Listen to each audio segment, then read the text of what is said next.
En fait, si à chaque fois que tu as un souci, c'est un peu bizarre parce que c'est contre-intuitif, tu vois, de réfléchir comme ça, mais comment est-ce que je pourrais le régler avec l'IA? Mais des fois, ça donne des idées d'automatisation, des trucs que tu pourrais faire avec l'IA que tu n'aurais pas pensé, tu vois. Et tu sais, un truc qui fonctionne bien aussi, c'est de récupérer les produits il y a 5, 6, 7 ans et tu les remets maintenant. Il y a des trucs à dire sur le Q4. Un autre truc à préparer en plus de. Enfin, qu'on n'a pas parlé, c'est avec son agent, le point de vue logistique. Si on n'a pas un bon partenaire, tu vois, ça peut te niquer ton Q4. Est-ce qu'on peut encore réussir sans réseau en 2025? Oui, mais c'est plus long. Enfin, en fait, ça dépend de à quelle étape tu es. Moi, je pense que le réseau, il se construit par ta réussite. Si t'as rien à apporter, tu vas pas trop en construire. Tu peux réussir sans réseau, mais avec réseau, tu peux réussir 20 fois plus. Donc, il y a aussi ça, tu vois. Ça dépend clairement, ouais, ça dépend de ton niveau. Si tu veux faire 0 à 10 000, pas besoin d'avoir un réseau. 10 à 100, c'est mieux d'en avoir un. Par contre, 100K à 1 million, je pense que là, c'est essentiel, tu vois. Tu peux pas remettre à plus tard les moments. Parce que par exemple, tu vois, quand tu dis je vais bosser et après je vais profiter pendant la retraite, ou je vais tryhard là pendant un an et après je vais profiter l'année prochaine. Oui, mais tu peux pas remettre à plus tard les moments que tu aurais passé cette année. Si tu devais tout perdre demain, quelle seule compétence tu garderais? Là, les compétences techniques que j'ai, mais j'ai l'impression qu'il y a aucune des compétences techniques que j'ai, que si je la perds, je pourrais pas la réapprendre vite, tu vois. Mais c'est plus des compétences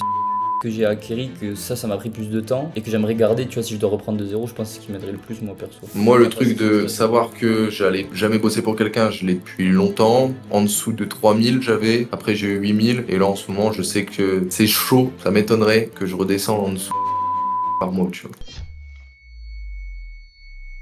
Salut les gars, épisode 5 de 12. On en parlait là justement, ça fait déjà 4 mois là qu'on a commencé 12, donc le temps passe super vite. Comment tu vas Enzo? Ça va et toi? Moi ça va, hein, je suis content là. J'ai repris le lock-in, je me sens mieux. Après tout ce temps à moins bosser, là je suis dans une routine, je charbonne pour le Q4, là c'est la guerre. Et ça va reprendre les vidéos YouTube aussi, donc c'est cool. Ah oui, toi, tu reprends cette semaine, là. Ouais, là j'ai fait pas mal de records, il va falloir que je fasse le montage. Et puis là, je vais mettre à faire pas mal de shorts aussi. Donc voilà. Bah, je sais pas si tu veux commencer par ça. Toi, tu faisais des shorts aussi, par exemple? Sur YouTube? Non. Enfin, au tout début, j'ai clippé 2, 3 trucs, mais non. Le compte- J'en vois pas. Salut les gars, épisode 5 de 12. On en parlait là justement, ça fait déjà 4 mois là qu'on a commencé 12. Donc le temps passe super vite. Comment tu vas Enzo? Ça va et toi? Moi ça va, hein, je suis content là. J'ai repris le lock-in, je me sens mieux. Après tout ce temps à moins bosser, là je suis dans une routine, je charbonne pour le Q4, là c'est la guerre. Et ça va reprendre les vidéos YouTube aussi, donc c'est cool. Ah oui, toi, tu reprends cette semaine, là. Ouais, là j'ai fait pas mal de records, il va falloir que je fasse le montage. Et puis là je vais mettre à faire pas mal de shorts aussi. Donc voilà, bah je sais pas si tu veux commencer par ça. Toi tu faisais des shorts aussi par exemple? Sur YouTube? Non. Enfin, au tout début, j'ai clippé 2, 3 trucs, mais non. Le, con- J'en vois plus dessus. le contenu court que tu fais, c'est quel format? Toi c'est plus, genre, enfin de ce que j'avais vu, toi c'est plus des plans avec du texte qui apparaît et parfois du facecam. Sur les shorts YouTube? Ouais. Enfin en général Euh, les Insta, les Reels et tout ça. Shorts YouTube, ouais, c'est ce que je faisais. Après, Insta et TikTok, là, en ce moment, je fais plus trop ça. Je cherche juste à envoyer de la valeur. Et puis, si j'ai un truc qui me passe par la tête, genre niveau mindset ou des trucs business ou quoi, bah, je vais le filmer. Et puis, j'envoie en full RAW. Et puis voilà. Ok. Ah, bah, c'est pas mal ça. Je pourrais y réfléchir alors à le faire. Parce que moi là, ce que je comptais faire, c'était peut-être faire tu sais, pas, faire passer des plans et mettre une voix off. Enfin, ma voix quoi. Parce qu'en gros, moi, le but du contenu court, c'est vraiment de m'entraîner pour le long. Tu sais, pour améliorer la technique. Bah ouais, bien sûr. Améliorer la voix, améliorer le montage et améliorer les plans. Donc je me dis, ce genre de format, ça peut au moins mettre en œuvre les trois. Bon, à voir. Mais en gros, ça va partir sur du contenu court là. On va voir ce que ça donne. Donc voilà, c'est quoi un peu du coup les sujets du jour là? Alors, les sujets aujourd'hui. Bon, j'ai marqué la puissance de l'IA, mais c'est surtout parce que il y a des très très bonnes IA qui sont sorties récemment, comme Nano Banana, Seed Dream. Il y a une update sur Kling. Claude aussi qui est très très puissant. Après sinon on va parler surtout des brands parce que là on a tous les deux comme objectif de sortir une brand. Ouais. Donc brand versus dropshipping, pourquoi on veut faire une brand, etc. Au niveau du Q4, quelles actions toi t'as mis en place, quelles actions on a mis en place. On va parler des agents et tout ce qui est shipping parce que ça c'est très peu connu au niveau de l'e-com. Enfin à part AliExpress, la plupart des gens ne connaissent rien d'autre, ou alors les agents qui t'enculent, et c'est tout. Les gens connaissent que ça. Problème de délégation, parce que toi t'en as eu, Ouais. comme moi j'en ai eu à un moment, mais là c'est réglé. Et au niveau des ads sur Google. Ok. Bah nickel hein. Vas-y, on commence par le premier, du coup, la puissance de l'IA Bon et tout ouais, ça. Ouais, ouais, mais toi, t'avais pas vu du coup Nano, enfin, si, t'as juste vu Nano Banana? Moi, j'avais vu Nano Banana, ouais, c'était Nico qui m'en avait parlé. Je crois que je t'avais fait passer Ouais, l'info vite fait. J'avais fait des ouais, tests. Donc, du coup, pour ceux qui connaissent pas Nano Banana, c'est une IA. Enfin, ça utilise un modèle IA qui est le modèle de Gemini. Je crois que c'est 2.5 Pro, je suis pas sûr. Mais en ouais. gros, Gemini, qui est l'IA de Google, a sorti un nouveau modèle pour les photos qui vient concurrencer le modèle image d'OpenAI, donc GPT, et qui fait vraiment des trucs de fou. Enfin, moi, pour avoir testé du coup Nano Banana qui utilise ce modèle, c'est vraiment, vraiment quali. Ça fait des shootings photos très bons. Et en fait, c'est simple, hein, c'est juste un outil où vous lui passez un prompt et il génère une image. Vous pouvez aussi, je crois, lui passer une image de référence, je crois. Ouais. Moi, là, j'ai mis une image de référence et je lui dis fais-moi des close-up, etc. Genre sur certaines parties, il va te le faire. Seed Dream, c'est pareil, mais c'est une IA chinoise. Askip, c'est meilleur. J'ai testé les deux. Nano Banana, pour moi, reste meilleur que Seed Dream. Après, j'ai peut-être pas envoyé les bons prompts aussi.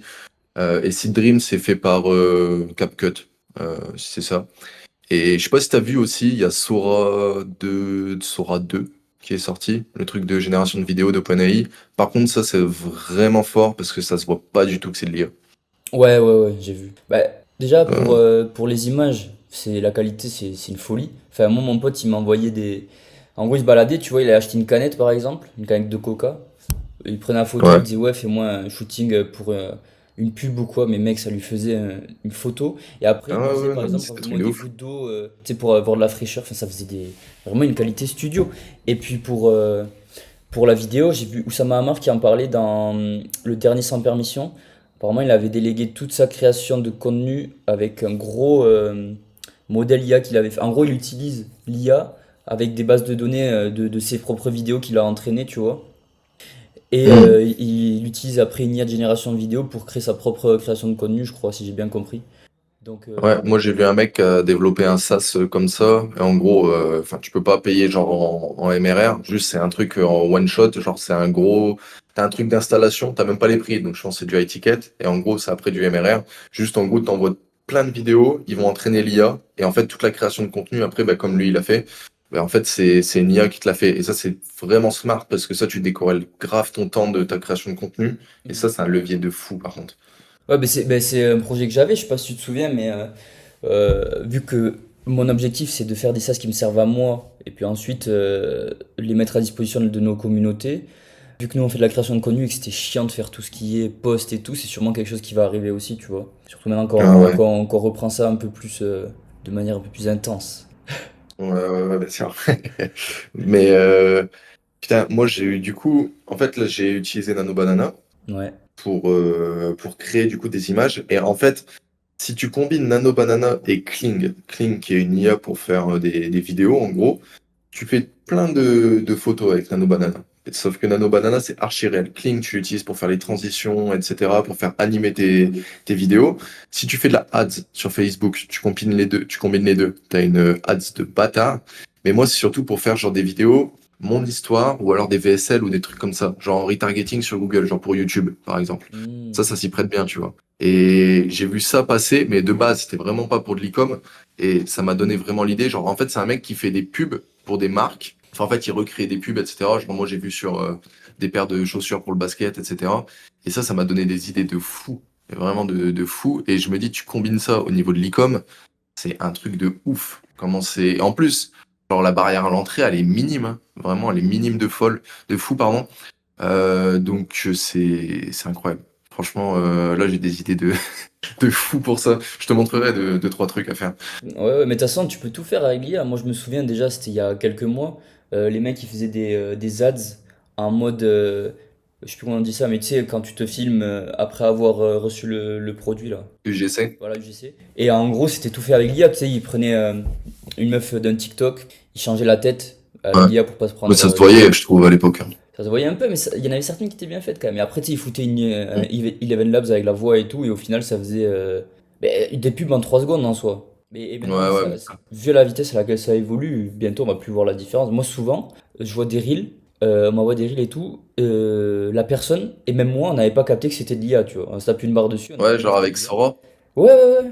Et ça arrive Ouais, souvent, moi ça. j'ai eu ça, là. C'est dans les coms après où Et- les gens te disent, non, mais c'est de l'IA. Et après, tu regardes ouais, bien, ouais. tu te dis, ah, peut-être. C'est vrai, peut-être. Ah, mais ça se voit pas, hein, c'est une dinguerie, hein. Enfin, surtout Sora. En fait, c'est un peu pixelisé, genre c'est pas en HD, mais Sora, je trouve que c'est grave réel. Ouais, ouais. Ça ou VO3 ou VO2, je sais plus. VO3, mais VO3, je trouve que ça se voit quand même.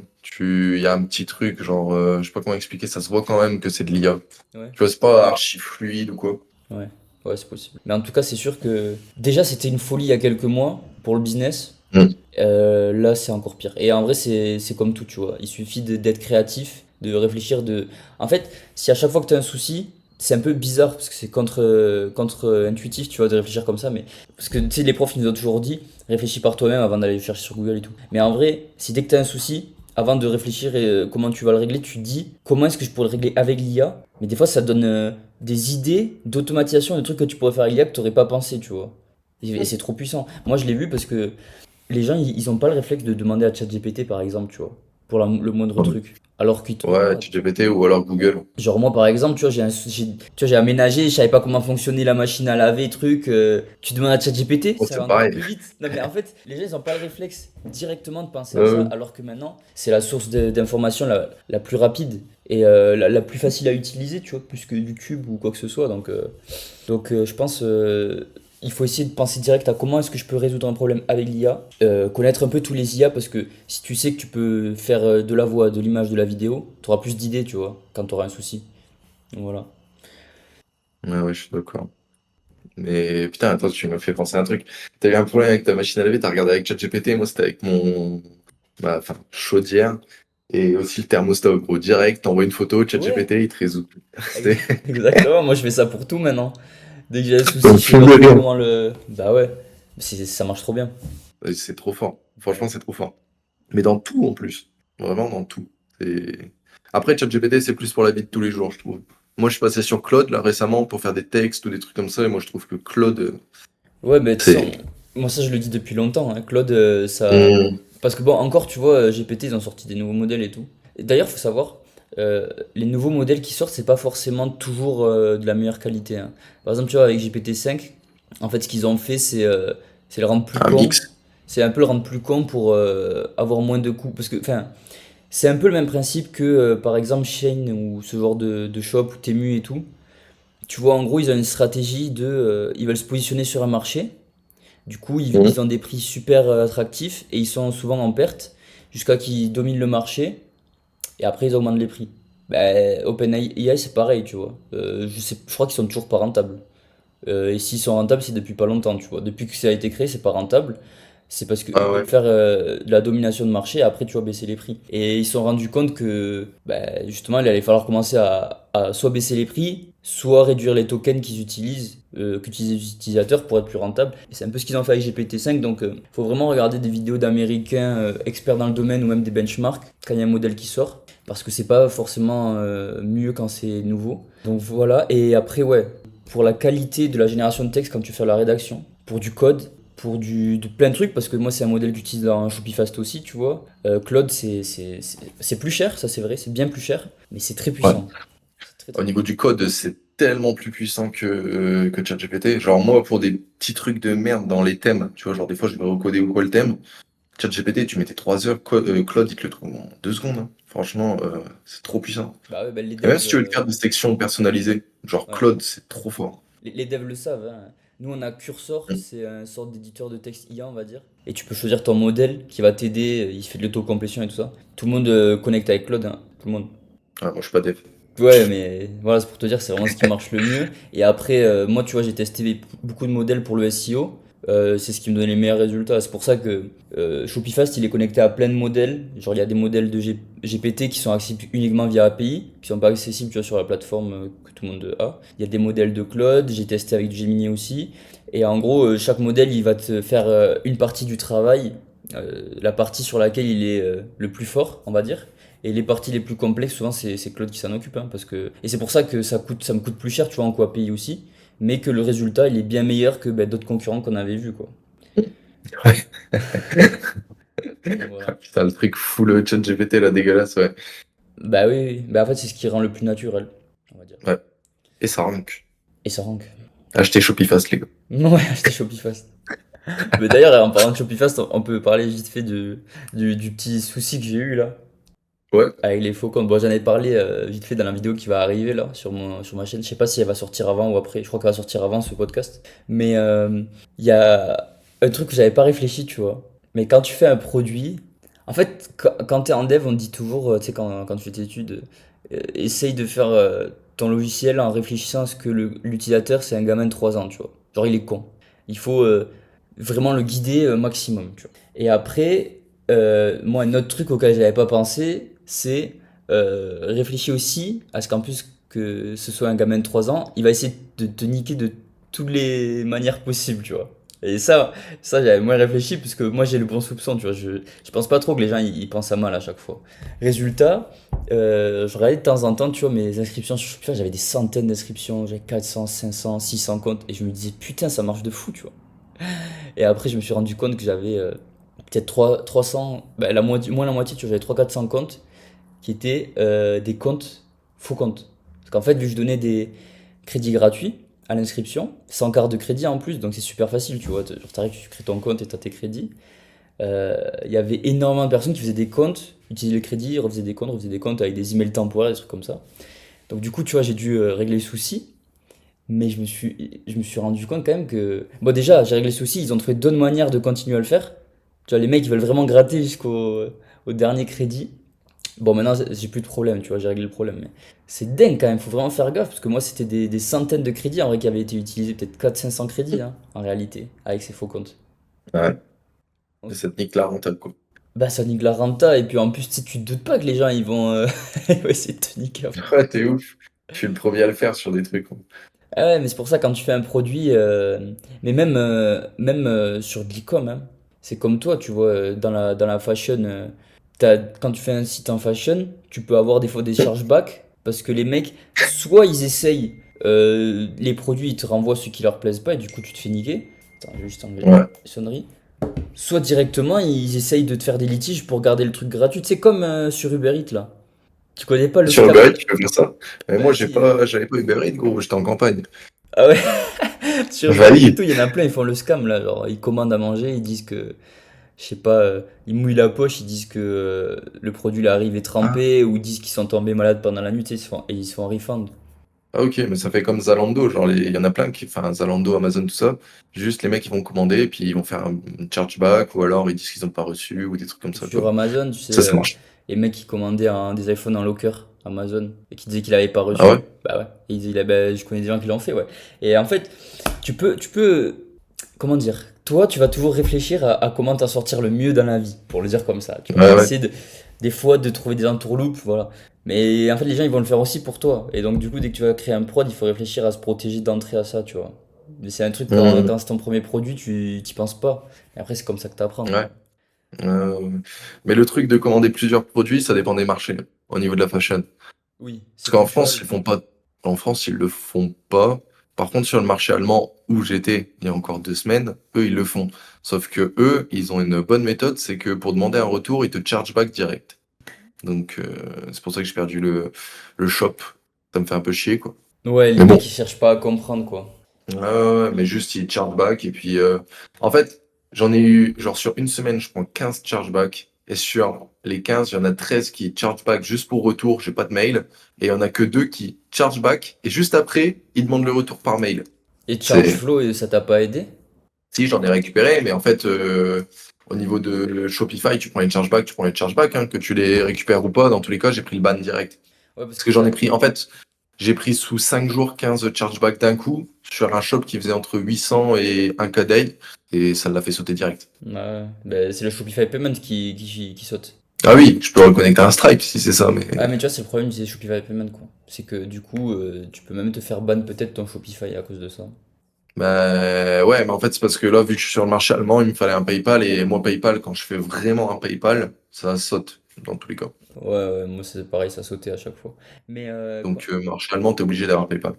ouais, et ça, du coup, Chargeflow, pour ceux qui connaissent pas, les gars, c'est une extension, enfin une app sur Shopify. Ça va en gros, en plus, ils ont sorti une nouvelle version avec de l'IA qui va prédire les chargebacks pour même pas que tu te les Ah, prennes. j'ai vu, ouais. Ça, d'ailleurs, ça va plus t'aider peut-être.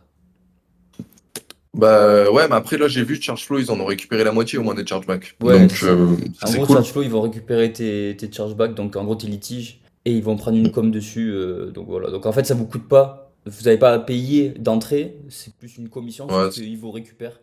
Donc ouais, en c'est plus c'est bien. bien parce que ils se forcent du coup à récupérer parce que c'est leur modèle économique. Donc au moins ils se forcent à récupérer les chargebacks. Ouais, mais c'est vraiment, enfin, si vous faites pas mal de commandes, que vous êtes sur des marchés un peu comme ça problématiques, installez-le d'entrée, c'est vraiment utile de fou. Ouais. Mais toi tu voulais faire une brand pourquoi? Genre une vraie brand de.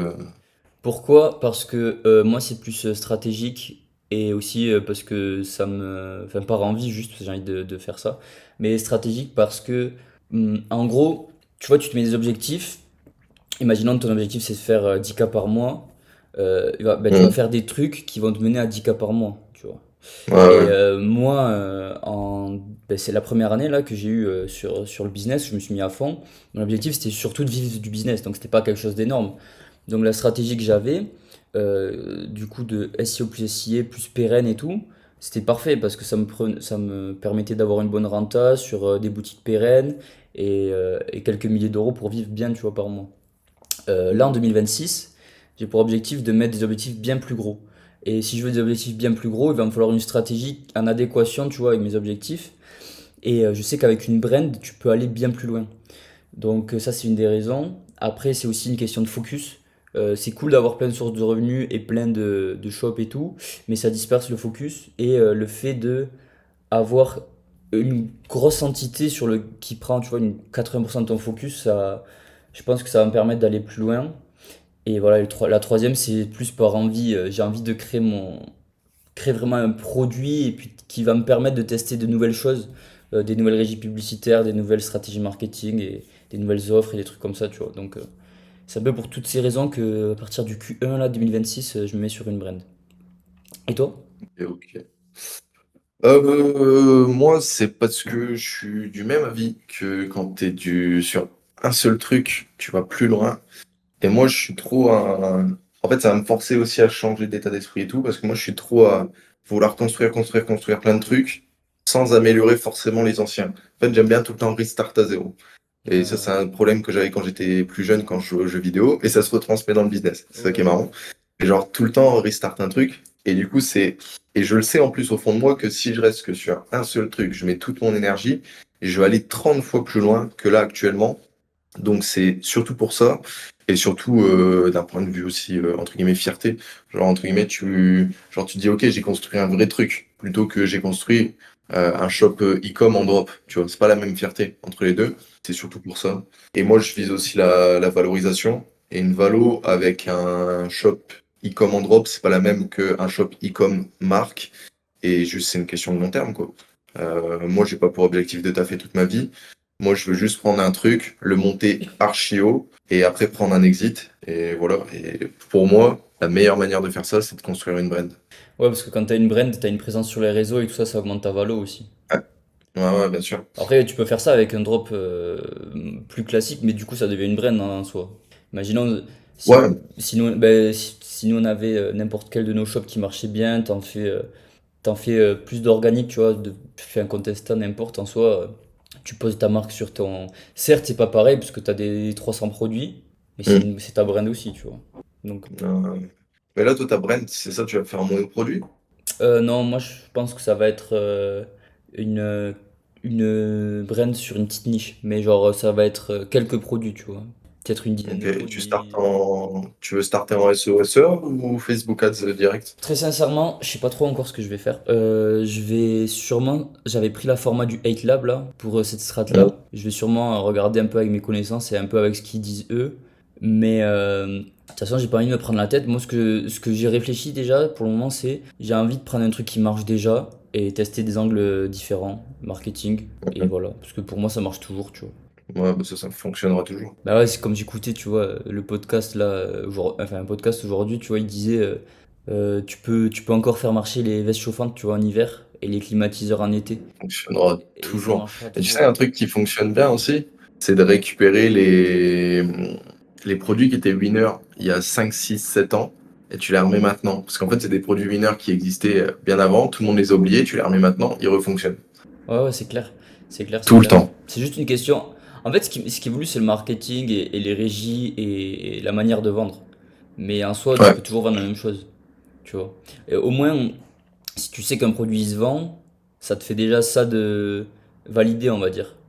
Tu vois, plutôt Mm. que tester un produit qui sort de nulle part et tout ça. Voilà. Ouais. C'est pour ça que notre strat en SEO-SA fonctionne bien, parce qu'on valide la demande avant de faire le shop, tu vois. C'est ça, c'est ça. On pousse bien l'analyse. En fait, le focus, il est plus sur le reste. Maintenant, c'est moins le produit, tu vois.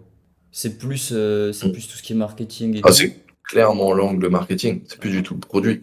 Ouais, Surtout sur Facebook. Google, c'est un peu moins vrai parce que il y a pas forcément de dates ou quoi de créative avant, surtout en shopping. Mais Facebook, c'est totalement vrai. C'est l'angle marketing. voilà, c'est ça. Mm. Donc, Et ok. Et tu voudrais partir dans quelle niche, tu penses? ça, franchement, je sais pas du tout. Mais des grosses niches, hein, des trucs classiques, soit de la fashion, Ouais, ouais. soit des meubles, de la déco, ou même peut-être des pains, tu sais, genre perte de poids, santé, Mm. des trucs comme ça aussi, peut-être. C'est moins ce qui m'attire, en Mm. vrai, ça m'a jamais autant attiré. Et en plus, je trouve que la concu, elle est rude sur ce genre de truc. Mais Mm. moi, j'aime bien les sapes et tout, donc peut-être de la fashion en vrai, à voir. Ok. Toi, t'aimerais partir sur ça Ouais. aussi? Euh, Là, la brand que je vais monter, c'est plus sur du mobilier. Euh, et bah là, j'ai déjà essayé de faire ça, commencer en stratégie SEO, SEA, avec monter une présence sur les réseaux sociaux, etc. On va voir comment ça va fonctionner. Je la lance là dans 2 semaines, en marque blanche pour le moment. On verra bien ce que ça va donner, les résultats, est-ce que c'est good ou pas. En plus, c'est une niche qui a quand même tendance à avoir un pic durant le Q4. Après, tu me diras comme toutes les niches. Mais surtout celle-ci, gros panier moyen. Pour ça que je lance sur Google Ads. Panier moyen qui va être vers 400-500 euros. Pas trop de saisonnalité en Mais plus. hein, Pas trop de saisonnalité en plus. non, en vrai, c'est assez stable. Bien sûr, il y a un pic au Q4, ce qui est logique, Ouais, mais normal ça. non, pas trop de saisonnalité. Il y a plusieurs pics, logiquement, parce que quand j'ai fait une vraie analyse, genre j'ai passé toute une matinée à tout analyser. Il y a pic Q4, pic en juin, logiquement, et potentiellement vers septembre aussi. Donc il y aurait 3 pics, ce qui peut être pas mal, en vrai de vrai, mais surtout, c'est quand même archi stable d'après la courbe Google Trends et moi, tout ce que j'ai pu voir. Ouais. Bah, c'est cool. Après, tu vois, Donc, ça, c'est chronophage. Parce que quand tu fais une brand, quand tu dois faire ta présence sur les réseaux, ça veut dire que tu dois faire de la créa de contenu qui est pour ta marque, en plus de bah, nous, par exemple, la nôtre et tout. Donc, c'est pour ça que tu peux pas faire. Je pense que quand tu fais une marque, il faut vraiment qu'il y ait ton focus qui aille dessus, tu vois. Et c'est pour ça, il faut que j'arrive à caler ça, moi, sur une période où je ferai que ça. Parce que il y a pas mal de ah projets ouais. de SaaS et tout aussi là, hein, sur le Q1, mais. Mais moi, c'est un hack là, d'ailleurs, que j'ai trouvé par rapport à ça. Moi, en fait, je suis trop dispersé niveau focus. J'ai trop de trucs en même temps. Et en fait, là, j'ai trouvé une solution pour ça, c'est tu t'associes avec quelqu'un. Et du coup, en fait, tu peux perdre un peu de focus sur la brand, genre là, sur moi, parce que moi, je suis associé, bah, je vais être associé avec ma copine, quoi, tout simplement. Et en gros, juste, on est associé. Du coup, elle peut être genre à 80%. Moi, je peux être moins, parce que elle met plus de focus, tu vois. Et surtout, on n'a pas les mêmes compétences aussi. Donc ça, c'est pas mal. Elle va plus s'occuper de la DA, de tout ce qui est création de contenu, etc. Parce qu'elle est vraiment forte là-dedans. Que moi, je vais plus être derrière, marketing, automatisation, recruter, etc. Parce que je suis meilleur là-dedans, tu vois. Et j'ai d'autres projets. Genre, j'ai un projet que je veux faire ici en entreprise physique en Andorre. J'aimerais bien le faire maintenant parce que ça me ferait gagner un temps de fou malade. Vraiment un temps de fou si ça serait créé. Mais bon, là, je peux pas. Donc, je vais le focus pour 2026. Et même ça, je vais pas le faire solo. Je vais m'associer avec quelqu'un, tu vois. Ouais. Donc, je pense que si tu fais une brand et que tu peux pas être à 100%, réfléchis peut-être à t'associer avec quelqu'un, en vrai de vrai. Ouais, je comprends. Après, en fait, moi, l'association, je la vois plus dans. Enfin, je vois l'intérêt de l'association quand tu t'associes avec un mec qui a des compétences complémentaires avec les tiennes, qui sont pas les mêmes. Mhm. Et oui, c'est vrai que là, dans ce cas-là, c'est vrai que ça peut être très bien. Après, pour une question de temps, en soi, même si la personne, elle fait certaines tâches, toi, ton focus, tu peux quand même le mettre à 100% sur le reste des tâches, tu vois. Je veux dire, c'est pas parce que Ah, bien vous êtes sûr, oui, oui. plus que tu dois faire moins. Je sais pas si tu vois ce que je veux dire. Ouais, ouais, ouais. C'est Non, un mais peu là, mon c'était un genre. exemple comme ça. Mais moi, je sais que je vais être vraiment. Genre là, tous ceux que j'ai fait en SOSA, là, tout ce que je vais faire après, c'est automatiser et tout déléguer. Comme ça, j'ai moins en moins de focus là-dessus, ça Ouais. tourne en auto. Et moi, mon focus va vraiment être dirigé vers cette brand et du coup, créer de contenu, slash l'accompagnement et tout, quoi. Mais c'est ça qui est incroyable, tu vois, c'est que maintenant tu es à un niveau où tu peux déléguer pas mal de trucs, toi. Et ça, Mm. ça te permet de. Ça t'ouvre plein de portes. Ça t'ouvre plein de portes dans le business, tu vois. Tu peux aller beaucoup plus vite. Et puis, toi, garder que les tâches Ouais, à forte valeur ajoutée, tu vois. Déléguer le reste. c'est ça. Mais encore, je fais encore trop de tâches basiques que je devrais pas faire et que je devrais déléguer, tu vois. Ça, c'est pourquoi tu as du mal à trouver des personnes à employer ou c'est quoi? Non, c'est croyance limitante de penser que le travail sera mieux fait par moi et que c'est à moi de le faire, alors que pas du tout, tout est automatisable et tout est délégable. Ça dépend de la personne que tu recrutes. Il y a des choses qui peuvent être mieux Ouais, faites. bien sûr, mais en fait, c'est même pas, je pense, la personne, c'est surtout les process que tu mets en place, parce que pour moi, tout est délégable à n'importe qui, le temps que tu as tes bons process, tu vois. Ben, parlons-en, tu vois, parce que moi, justement, j'avais essayé d'employer quelqu'un. J'avais pas fait de process parce que j'étais dans le rush, j'ai pas eu le temps, j'ai expliqué vite fait comme ça. Mhm. C'est vrai que tu vois l'importance. En fait, tu perds plus de temps au final de par Ah, carrément. l'incompréhension qu'a la personne, genre soit les questions qu'elle te pose, soit elle fait quelque chose de pas de la bonne manière et du coup, faut revenir en arrière et tu perds du temps et Mm. réexpliquer et tout. Donc c'est vrai qu'en fait, les process, je pense que si t'en as pas, te casse même pas la tête à essayer de déléguer un truc. Ouais, ouais, ouais, mais surtout que process, c'est un levier de fou, parce que tu le crées une fois, puis si tu recrutes une deuxième personne, bah, t'as déjà le process qui est fait, donc c'est du levier de fou, et dans tous les cas, si tu recrutes une deuxième personne, la première personne, si elle avait des questions, tu as pu déjà améliorer ton process par rapport à ça, donc le rendre plus fluide, mais la première personne peut former la deuxième personne. Donc une fois que ton process il est créé, ça tourne à fond et c'est magique. Ouais, ouais, non, mais c'est clair. C'est clair, c'est clair. Mais bon, en tout cas, j'ai pu voir que c'était pas si simple de bosser avec d'autres personnes. C'est plutôt compliqué même. Bah, en fait, c'est surtout faut réussir à déléguer bien, c'est-à-dire importer, enfin vraiment donner entre guillemets la bonne vision, et surtout dans ton process, moi ce que je fais c'est que je détaille tout, mais vraiment tout de A à Z. Je vais même dire genre clic droit, clic gauche, etc. Genre là t'appuies sur option, blablabla. Enfin tu vois, je fais vraiment genre tout. Et d'ailleurs ça, si tu veux l'automatiser tes fiches de process, tu fais un loom, parce que loom ça te fait la transcription écrite de ce que tu as dit. Tu fais tout un loom vraiment sur ton process de A à Z, où t'expliques tout, mais vraiment tout à l'oral, genre là je fais clic droit, là j'appuie sur cette touche, blablabla, t'expliques tout. En gros, toute la transcription écrite, tu la prends, tu la fous dans ChatGPT ou Claude, et tu lui demandes de te faire un process écrit. Ouais, ouais, ouais, non, mais ça, c'est. Il y avait d'autres outils qui le faisaient déjà à l'époque. Sur ton navigateur, tu cliquais là, tu faisais ça, tu faisais ça, tu faisais ça. Et lui, ça te le faisait en doc, tu vois. Mm. Et c'est mais c'est ce qu'on disait au début, tu vois. C'est une des manières d'utiliser l'IA qui est super puissante. Ouais, ouais, ouais, mais surtout que moi, ce que je fais au niveau de mes process, c'est que j'ai le process complet en une vidéo, et après j'ai le process qui est mis étape par étape. Genre en gros, chaque étape est décomposée en un loom avec toute l'écriture en dessous.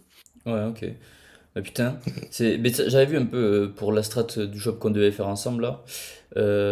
C'était vraiment bien détaillé et puis tu comprenais vraiment à quel point c'était puissant. Enfin, je sais pas comment expliquer ça, mais la personne que tu vas employer, t'avais même fait une partie sur les outils, processisé, explication des outils, explication de la Ah, mission, tu ce que fais une t'as dans le formation et devis. tout en plus. Ouais, mais c'est pour ça Comme que c'est ça, très moi, très si la bien. formation, elle te prend du temps au début, mais en fait, les questions que lui pourrait avoir, c'est répondu là-dedans. Et si, en fait, le mec, il te pose des questions, moi, j'ai fait un Notion, j'ai réécrit tout dedans, et en fait, tu améliores le process comme ça. Ouais, ouais, ouais, c'est clair.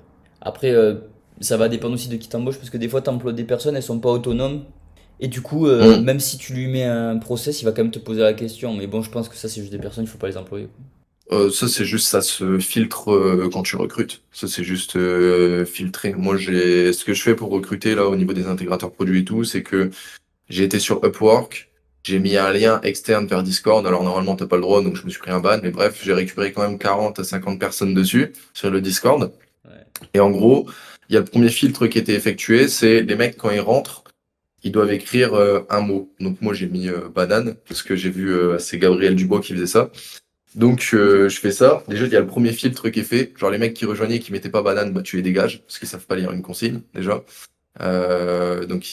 T'as ça. Et après, au niveau de, tu reposes des questions, genre là-dedans, et tu vois c'est enfin les personnes qui sont les plus réactives. Là, tu gardes ceux-là. Donc ça, t'as déjà un autre filtre. Et après, juste, je fais un test avec les gens qui sont là. J'ai fait un Shopify Partner exprès. Je leur fais faire un test sur une fiche produit. Et puis après, bah, tu gardes les meilleurs, quoi. Ouais, bah Moi, nickel. c'est comme ça que j'ai fait pour trouver mon intégrateur produit là dernièrement. Et en une semaine, là, il m'a fait le shop que je t'ai montré là. En une semaine, ça a été fait. Après, l'ancien, il a mis 2 semaines pour 400 produits, un truc comme ça. Donc ça va. Surtout que la personne n'est pas full time non plus. Genre, elle bosse 3-4 heures par jour. Et en plus, en fait, le truc de réactivité aussi, c'est pour voir à quel point elle est rapide. Parce que si elle est réactive, souvent, elle est aussi rapide dans ses tâches. Donc, j'ai bien fait, tu vois. Genre là, en plus, je paye pas cher. Donc c'est parfait. Ouais, c'est une très bonne stratégie. T'as délocalisé ça? Enfin, c'est du, je sais pas, des pays comme un peu en trouver pour, par exemple, le SAV, genre des Malgaches, tout ça. Ouais, on dit béninoise, je pense. Je crois, ouais. C'est une personne du Bénin, tout simplement. Ok. Mais putain, mais Pour stylé le ta dernier truc. stratégie en vrai de recrutement, ça faudrait que je l'applique aussi. Si je trouve, pour les Ouais. intégrateurs produits, parce que c'est ce qui prend le plus de temps en fait. Ouais, ouais, mais après, c'est pas. Après, moi, je sais que j'en ai fait des tests sur certains, et les mecs, juste, enfin, en fait, ils me disaient, ah ouais, mais c'est trop long. Genre, ils se sont auto-éliminés, tu vois. Genre, en gros, je suis arrivé, je l'ai mis sur le Shopify Partner, je lui ai dit, fais-moi une fiche produit. Le mec, il a mis 1 heure et demie pour une fiche produit, tu vois. Et en fait, ou alors les mecs, ils vont dire, c'est pas rentable ou quoi. Enfin, surtout, tu vas avoir peut-être ça là-dessus, si tu recrutes des gens de là-bas. C'est qu'ils viennent, ils sont chauds et tout, puis une fois qu'ils sont dedans, ils vont te dire, ah ben non, en fait, je fais pas. Mais une fiche produit, tu lui donnais liberté ou tu lui disais de suivre le process? Ah non, non, tu suis le process. Mais juste le mec, il est trop long, quoi. Ouais. Mais quand c'est comme ça, même si le mec, il est chaud pour faire le contrat, enfin la mission, si le mec, il est chaud, mais que tu vois qu'il est trop long, bah moi, ça dégage, tu vois. Ouais, ouais, ouais, bien sûr, bien sûr. Donc, mais toute cette partie-là, c'est chiant, quoi. Faut bien filtrer, faut bien faire tes process, mais faire les process, c'est le plus important en vrai. Et bien faire des process, c'est aussi le truc le plus important, quoi. C'est Parce clair, c'est que clair. recruter une mauvaise personne, ça va plus te faire perdre du temps qu'autre chose. Et si tu as recruté une personne que tu pensais être bonne, mais qu'elle te fait perdre plus de temps que prévu, bah, c'est que c'est pas la bonne personne. Et quand c'est comme ça, faut virer vite. Ah ouais, ouais, mais ça c'est compliqué. Bah tu vois, parce que toi tu bosses beaucoup avec ta copine. Mm. Tu peux pas la vie. Enfin, c'est compliqué si tu gères ta copine. Ouais, moi j'ai déjà engueulé ou quoi, tu vois. Ouais, ok, mais je comprends, mais en gros, ça peut, c'est ça qui est compliqué quand tu mêles le personnel, le professionnel, des fois ça peut créer des problèmes aussi. Mm. Ah ouais, mais moi, bah les couilles. C'est le professionnel qui prime et puis boss. Du coup, Enzo, toi pour le Q4, t'as mis quoi un peu en place comme action? Parce que là, ça arrive fort, là, on est déjà en octobre, donc on est même dedans en fait. On est dedans. Bon, après, ça se ressent, mais sans plus. Là, début octobre, c'est pas ouf. C'est à partir du 20 octobre que ça commence à se ressentir au niveau du Q4. J'ai l'impression que t'as plus Euh, une hausse sur Facebook Ads des CPM et tout. Enfin, moi, là, en vrai, je le vois pas trop sur Google. Q4, ouais, t'as une hausse des CPM sur Facebook à partir de octobre. Les gens ils commencent à investir à fond et de toute façon tu le vois déjà. Là, je me fais target de partout. Au niveau de Google, normalement tu le vois vraiment à partir de novembre parce que là les gens ils sont vraiment là à envoyer du budget. En plus, on a un truc bien sur Google, c'est que pour le moment, Amazon est toujours retiré des ads. En tout cas, ils sont pas en shopping. Je les ai pas revus. Mais je pense surtout qu'ils vont revenir par la suite assez fort.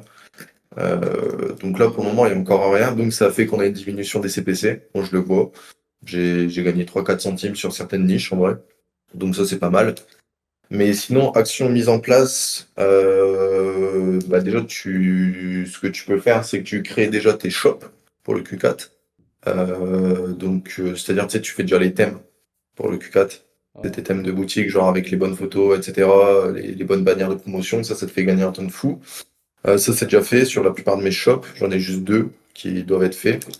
Après, tu peux déjà préparer toutes tes séquences de mails. Si tu as des bonnes bases mail, si tu as 3 personnes, ça sert à rien, te fais pas chier avec ça. Tu peux, au niveau du merchant, les codes promo, déjà les préparer. Comme ça, au moins, ils sont déjà approuvés. Et dès que c'est, je sais pas, genre Black Friday, à minuit, le code promo, il est déjà mis. Et hop, comme ça envoie. Ouais, ça c'est important. Euh, Ça, moi, sur tous les shops, c'est déjà fait. Au moins, ça, c'est tranquille. Et pareil, Black Friday, je vais rester éveillé jusqu'à minuit pour mettre tous les bons thèmes. Et après, j'irai dormir. Sinon, tu peux faire quoi? Après, quelles actions? Bah, moi, c'est ce que j'ai mis en place, surtout. Et voilà. Et petit tips, mettez un pixel Facebook sur tous vos shops. Au moins, s'il y a de la data qui remonte dans le pixel, et au moment du Black Friday et tout, vous faites que du retargeting Facebook. Comme ça, tu fais du. Ou alors, si tu tournes sur Facebook, tu fais l'inverse. Tu mets un pixel Pinterest ou un pixel Google, enfin surtout Google, et t'envoies ton remarketing durant le Q4. Genre vraiment à partir de mi-novembre, tu mets un remarketing pendant un mois. Et en fait, avec toute la data que tu auras accumulée du pixel sur Facebook ou Google, bah, en fait, tu le retarget, ça te fait des ROS de baiser, quoi. Ah putain, c'est pas bête ça. Bah, ça, c'est un petit truc que j'ai mis en place là sur tous mes shops. Et au moins, il y a de la data qui s'accumule. Et puis, dès qu'on arrive au Black Friday Q4, t'envoies juste, en plus, si c'est du retargeting, les gens ils te connaissent, t'as pas besoin de te faire chier à faire des grosses ads. T'envoies un carrousel de photos ou alors t'envoies un carrousel de réduction, etc. Ou des simples photos, genre Black Friday, au moins 30%, blablabla. Les gens ils reviennent et ça te coûte rien du tout. Ah, tu m'as donné des bonnes infos là, je vais appliquer, je vais en appliquer certaines, ouais. Ça, c'est un petit tip, ça. Ça, je l'ai mis en place là il y a 3 jours. Ok. Et toi, sur les thèmes, en gros, quand tu dis je change mon thème pour le Black Friday, c'est avec tout le marketing quoi, du Black Friday. Ouais, c'est ça. Black Friday, tu mets tout le marketing. Alors, soit tu fais passer tout le site en noir. Bon, ça va dépendre des sites en vrai de vrai. Ah Moi, je ouais, suis pas carrément. forcément. De quoi? Carrément en noir. Bah, tu fais passer au moins la bannière, quoi. Ouais, ça dépend en fait. Je sais que moi, je l'avais fait l'année dernière. Est-ce que le taux de conv était supérieur? Je pense pas. Je sais qu'il y en a qui le font parce que au moins les gens, tu sais, quand ils arrivent sur ton site, ils savent vraiment, ok, Black Friday, c'est là. Enfin, le site il est en noir, etc. Bon, autant juste mettre la bannière, tu mets le code promo sur au-dessus de ton bouton ajouter au panier, au-dessus de ton titre pour que les gens ils le voient et puis ça passe bien, quoi. Pas besoin de te faire chier à mettre en noir non plus. Et sur la homepage, bannière de 30, enfin, de ton offre du Black Friday, etc., quoi. Ouais, et puis après, tu peux mettre des badges au pire sur les produits ou des trucs comme ça. Ou des, Badge produit, urgence, promo. ouais, sur les photos produits, tu peux Et mettre des, comment on dit là, tu sais, comme des trucs qui passent sur l'image produit avec Black Friday ou des trucs comme ah ça. ouais, ouais, ouais. Ouais, ça, la plupart du temps, c'est pas native au thème, faut le coder. Ouais, ça dépend. Mais Mm. c'est vrai qu'il y a pas mal de trucs à préparer. Et en gros, pour résumer ce que tu dis, le préparer en avance, l'activer, enfin comme ça, c'est activé avant tout le monde, quoi, au moment de ces offres-là, donc de Noël, du Black Friday, Cyber Monday. Mm. Après, il y aura les offres aussi les soldes, pardon, d'hiver qui vont Mm. arriver après, en début là, de Q1 Ouais. là et tout ça. Donc, Tu peux déjà faire des pop-up aussi. Des pop-up euh, exprès pour chaque truc. Genre pop-up Black Friday, pop-up Cyber Monday, etc. ouais, ouais, à la place de Parce par qu'au exemple. moins, les gens, même s'ils achètent pas, t'as au moins récupéré l'email et tu peux les retargeter derrière avec Klaviyo ou alors avec ton retargeting, quoi. Ouais, ouais, tout à fait, tout à fait. Et toi, t'as mis quoi en place là? Pour moi, rien. Il faut que je m'y mette là rapidement. Mais en fait, là, je suis sur une période de construction à fond. Là, j'ai lock-in, j'enchaîne les shops parce que j'étais un peu en retard par rapport au nombre de shops que je voulais. Donc là, je suis en train d'en créer à l'appel. Le but, c'est d'en avoir le maximum du coup avant novembre. Et aussi, forcément, de les préparer. Donc, je vais faire la même chose, hein, de toute façon. Les codes promo, ça, j'avais déjà commencé à le faire pour le merchant. Et puis les offres marketing et tout ça, les mettre en avance. Le truc du pixel, je savais pas par contre, enfin, j'avais pas pensé. Ça, c'est un truc que je vais rajouter aussi, c'est pas bête. Ça, j'ai chopé ça en info il y a un mois, un truc comme ça. Je sais plus sur qui, sur le marché US, je crois. Ouais, mais parce qu'en plus, nous, enfin, moi perso, j'avais pas encore lancé d'ads sur Meta sur le shop que j'ai là. Alors que ça se prête bien à des carousels, tu vois. Donc, Bah, carrément. ça Bah, sera. tous les shops peuvent avoir du remarketing méta dans tous les cas. Ouais, c'est clair. Mais en plus, les CPM, tu vois, au Black Friday, ils évoluent, enfin, ils augmentent. Et le fait de faire du retargeting, c'est un peu un moyen de avoir quand même de la Ouais. méta ads avec des CPM plus bas. Parce que forcément, c'est moins Mm. cher. Ouais, ouais, et puis en plus, tu tapes des bons ROS. Ouais. Si tu arrives à retarget, tu fais Google, tu fais une PMax Google, retargeting, plus tu peux mettre sur Snap aussi. Bon, Snap, moi, j'ai pas fait parce que ça dépend des niches, en vrai de vrai. Bah, Ça dépend aussi de ton personnel client. Mais Facebook, tout le monde y va, surtout, enfin, c'est que des darons, en vrai, qui achètent. Donc, souvent, retargeting Facebook, ça passe bien. Et Pinterest, ça va dépendre des niches. ouais. Ouais, c'est clair. Mais il faut voir aussi d'ailleurs ça, tu parles des darons et tout. Maintenant, ils utilisent quand même pas mal, tu vois, tout ce qui est contenu. En fait, Facebook, tu vois, ils avaient fait une image, ils avaient mis des sortes de TikTok là sur Facebook. Enfin, des contenus Ah ouais. comme ça verticaux. Et depuis, du coup, ils ont commencé un peu à peu à passer au Reel, au Short, au TikTok et tout. Mm. Et moi, je vois de plus en plus de personnes, tu vois, de mes parents, mes oncles et tout ça qui Sur m'envoient. TikTok et tout. Ouais, tu sais, que des fois, t'envoies des reels, des TikTok. Et Mm. je pense que, tu vois, on faisait que dire, ouais, Facebook, c'est les vieux et le reste, c'est les jeunes. Mais peu à peu, les plus de 30 ans, plus de 40 ans, ils vont aussi passer sur tout ce qui est contenu très court, TikTok et tout, tu vois. Ouais, Donc ouais. ça c'est cool parce que par exemple, tu vois, avant sur TikTok, tu C'était pouvais... les gars. Ben, c'était des mecs, ils avaient pas de carte de crédit souvent, tu vois, donc c'était la galère. Mm. Si ça change, ça peut être très intéressant, tu vois. Et puis c'est aussi pour ça que Ouais. maintenant il y a autant de d'e-com TikTok là qui passent partout. TikTok God, Bah, surtout avec TikTok Shop, TikTok Shop il y en a plus v'là et les tout. gens. Il y a v'là les gens sur TikTok Shop, hein. C'est une dinguerie. Ça fait des thunes de fou, ça. Enfin, aux US, marché français, je sais pas du tout. Mais US, c'est une dinguerie, T'as hein. suivi un peu toi? Parce que moi j'ai pas du tout suivi. Enfin, j'avais suivi le début, tu vois, mais vu que c'est pas ma strat. En 2-2, j'ai vu en 2-2. Moi, j'ai juste vu un podcast d'un mec aux US qui fait du TikTok Shop et tout. Il a lancé sa daronne, frère, sur TikTok Shop. Sa daronne, premier mois, elle fait 88 000 $. C'est ça, t'as rendu sur TikTok Shop. Je te jure, gros. Trop Une drôle. belle phrase ça, Mais, pour le titre de la vidéo. de quoi? C'est une belle phrase pour le titre de la vidéo, ça. Ah ouais, non, mais je te jure, Ça il est daronne sur 88 000 TikTok Shop. dollars, la daronne. Ça m'a tué de rire. Mais TikTok Shop, non, c'est puissant, mais le seul truc qui est chiant, c'est qu'il faut que tu aies une brand, quoi. Un brand ou alors des produits qui sont vraiment de bonne qualité, parce que normalement, t'envoies dans un entrepôt à TikTok, et c'est eux qui expédient. Et si ton produit, genre, il est nul à chier, ou un truc comme ça, où il y a trop de retours, ou des trucs comme ça, bah, ils te font sauter tout le TikTok Shop, quoi. Enfin, en tout cas, c'est ce que j'avais vu au tout début. Peut-être que maintenant, ça a changé. Mais en Après, tout c'est cas, c'est ce que j'avais intéressant qu'il y ait entendu. un entrepôt à eux et tout. Le seul truc, Ouais. voilà quoi, pour le testing, tu es obligé d'avancer de l'argent ou sinon tu Ouais. testes autre part ou autrement et après tu le passes sur TikTok Shop en stock de best-seller Ouais. ou... Ça fait comme Amazon FBA, quoi. Ouais, c'est exactement ce que je me suis dit quoi. Ouais, après, tu peux faire c'est du TikTok Shop, mais juste t'es affilié, tu prends une commission. Et tu sais, c'est écrit genre commission payée ou un truc comme ça Tu sur les prends gens qui combien le à font. ça? 2%? Hein? Ça dépend des produits et des marques et tout. Je pense que ça dépend des produits. J'ai pas trop regardé par rapport à ça, mais normalement, ça dépend des produits. Ça, la plupart des gens, enfin, j'en vois plein qui font ça. Genre, quand tu combines genre l'organique TikTok à ça, genre, il y a des mecs qui sortent du 15-20K par mois sans rien foutre, tu En vois. Genre, juste, ils affiliation? envoient 3 TikTok à la journée. Affiliation plus l'organique TikTok, tu sais, être payé par la monétisation. Ah, putain, En ok. vrai, TikTok, c'est genre le moyen le plus rapide et limite le plus simple de faire de l'argent. Ok, il y a de la concurrence, mais bon, la concurrence TikTok, elle est pas forcément folle. Donc c'est le moyen le plus rapide d'aller se faire de l'argent tout au début. Par contre, c'est juste un plan sous, tu vois, c'est pas un business long terme. Bah ouais, mais après ça c'est parce que, bah de toute façon tu le vois, les mecs qui font ça ils finissent tous formateurs de TikTok. Mais c'est parce que aussi, tu vois, les TikTok c'est des contenus qui sont quand même assez courts et tu peux en faire de tout. Genre, Ouais, c'est trop facile, tu vois, de trouver un... n'importe quel sujet. Ouais, voilà, c'est ça. Tu prends n'importe quel Après, sujet, si tu même veux un qui est contenu qui un peu perce vraiment sur TikTok, bah faut quand même sortir de la qualité. Je dis pas qu'il y a aucune barrière à l'entrée non plus, tu vois. Non, Mais mais si c'est tu as un sûr. minimum de bon sens et que tu sais faire un tout petit peu de montage, et encore maintenant, même le montage, t'es pas forcément obligé. Juste tu fous je sais pas si t'avais déjà vu, c'était merde. C'était un TikTok, ça s'appelait Nora ou Mora ou un truc comme ça. Et en gros, il racontait des histoires, genre soit des histoires sur la Bible ou un truc comme ça. Euh, Même il y avait juste Sarkozy, enfin bref, tous des personnages un peu historiques. Et genre c'était dans une DA, un peu style dessin animé et tout, avec deux, trois animations, et tout était fait à l'IA, vraiment tout. Hmm. Genre c'était génération avec ChatGPT, plus montage peut-être avec Kling ou des trucs comme ça.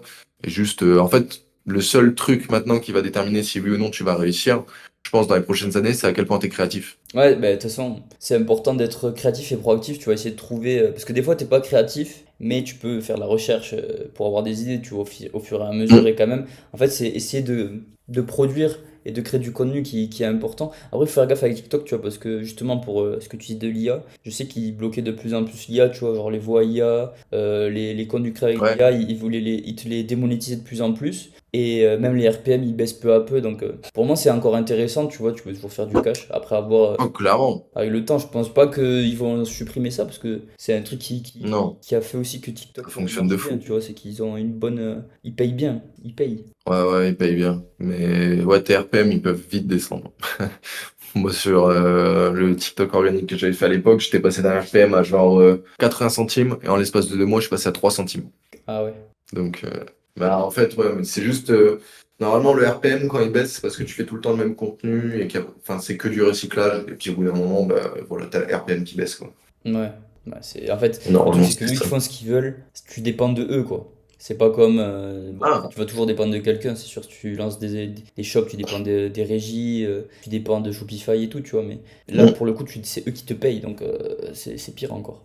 Ouais, ouais, ouais, ouais. Mais pour moi, c'est si t'as pas de thunes et que t'es mineur, c'est la méthode la plus simple en vrai. Non, Pour mais aller faire clairement. de l'argent assez rapidement. Et puis surtout, ça t'apprend une compétence de fou, mec, créer du contenu qui est super importante. C'est une des plus Ouais. importantes. Bah, si tu sais créer du contenu sur TikTok en organique ou quoi, ça peut se retransmettre si tu veux faire de la création d'ads, tu veux créer du contenu pour toi-même, enfin, création de contenu, c'est un bon truc, hein. Ouais. Mais tu sais ce que tu disais là, des histoires là, avec le compte qui faisait de l'animation et tout, ça je le vois au taquet maintenant sur YouTube. Il y a énormément de chaînes qui se créent, qui sont basées sur le storytelling d'une niche. Ben, par exemple, ils prennent le Ouais. MMA et storytelling de tel combattant, voix off et des images sur des plans du combattant qui fait un truc, storytelling sur, je sais pas, les tueurs en série, une chaîne que de ça, storytelling et putain, mais qu'est-ce que ça marche? Parce qu'en soi, ce que tu dois maîtriser, Ah, c'est mais en quoi? plus, c'est La trop voix, bien fait. l'intonation, la voix, mais c'est trop prenant parce que forcément le storytelling c'est ce qui te captive, tu vas regarder.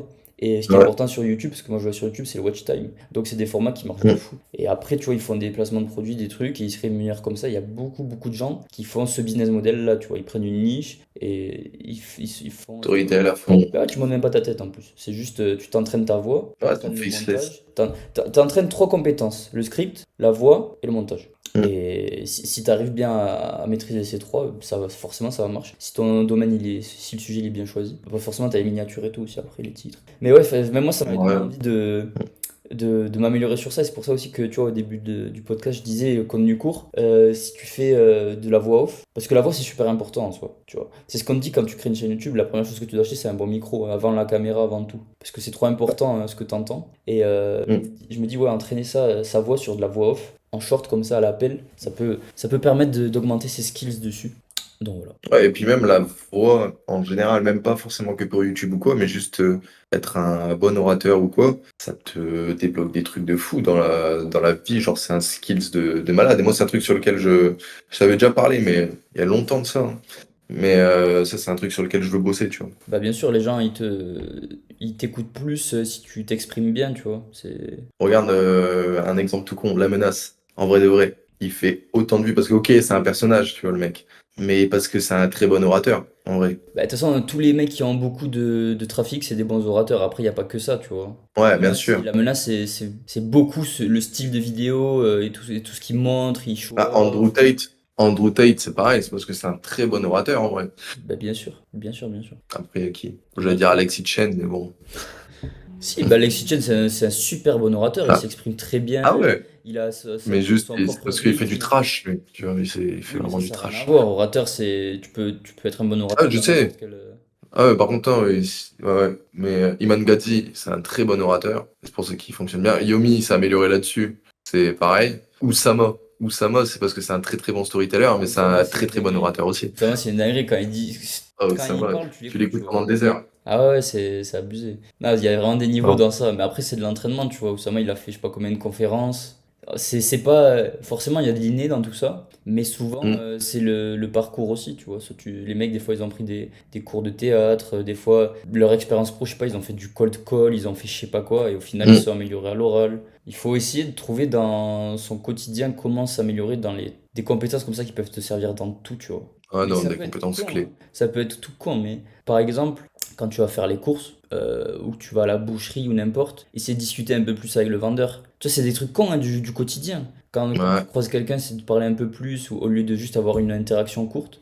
Ça peut t'améliorer de fou à mieux t'exprimer. Et tu vois, toi par ouais. exemple, qui est dans un pays qui s'expate, tu vois, qui est un pays qui est pas francophone natif, enfin, ils parlent tous français, mais ils Mm, parlent de base c'est le catalan et tout ça. Ben, c'est un truc qui ouais. pourrait t'aider de malade à toi. Exactement ça, genre Ah, mais moi, essayer ça de me pas force écourter à parler en espagnol, catalan et tout, quoi. et ouais, et essayer de pas écourter les conversations, tu vas te forcer à parler plus avec chaque personne, ça va t'aider de malade. Moi, je comprends l'espagnol. Alors, je comprends pas tout. Je comprends genre peut-être 50, 60, 70% aller au grand max. Mais par contre, le parler, tu vois, je galère.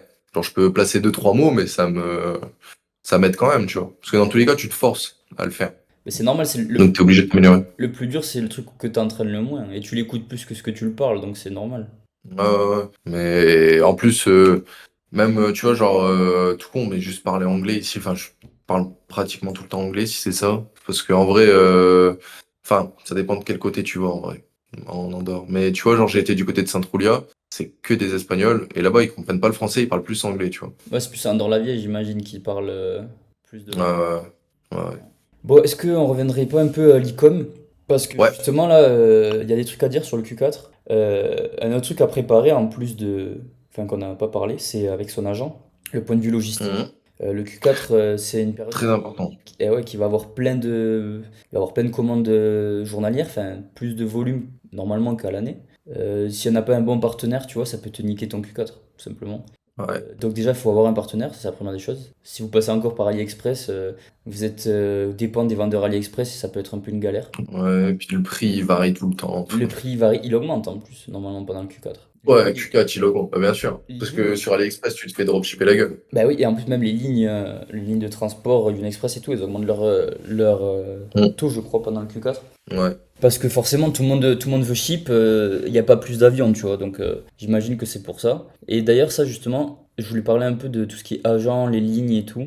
Nous, depuis le début, c'est un truc, tu vois, auquel on réfléchit beaucoup. Enfin, moi, en tout cas, je fais que contacter des agents, changer d'agent et tout, parce que tout simplement, dans le business, des fois, si tu veux faire plus de bénéfices, il faut pas faire plus, mais juste optimiser des trucs. Utiliser. Et le, Mm. ship, et le coût de la marchandise et du shipping, par exemple, imaginons tu fais un tiers de renta, tu fais pas plus de ventes, mais tu passes de faire x3 sur tes prix produits à x4 sans augmenter tes prix, mais juste parce que tu baisses ton coût d'acquisition, ça te fait une énorme augmentation, tu vois, du bénéfice. Du coup, nous, on avait cherché pas mal de fournisseurs. Il y avait eu un agent avec lequel on avait bossé tous les deux, qu'on pensait correct, mais là, j'avais eu des soucis avec, j'avais des clients qui recevaient des produits différents à celui qu'ils avaient commandé et tout, et ça, pour une image de marque et une LTV, tu vois, c'est horrible, c'est horrible. Et du coup, qu'est-ce qu'on pourrait dire là comme critère?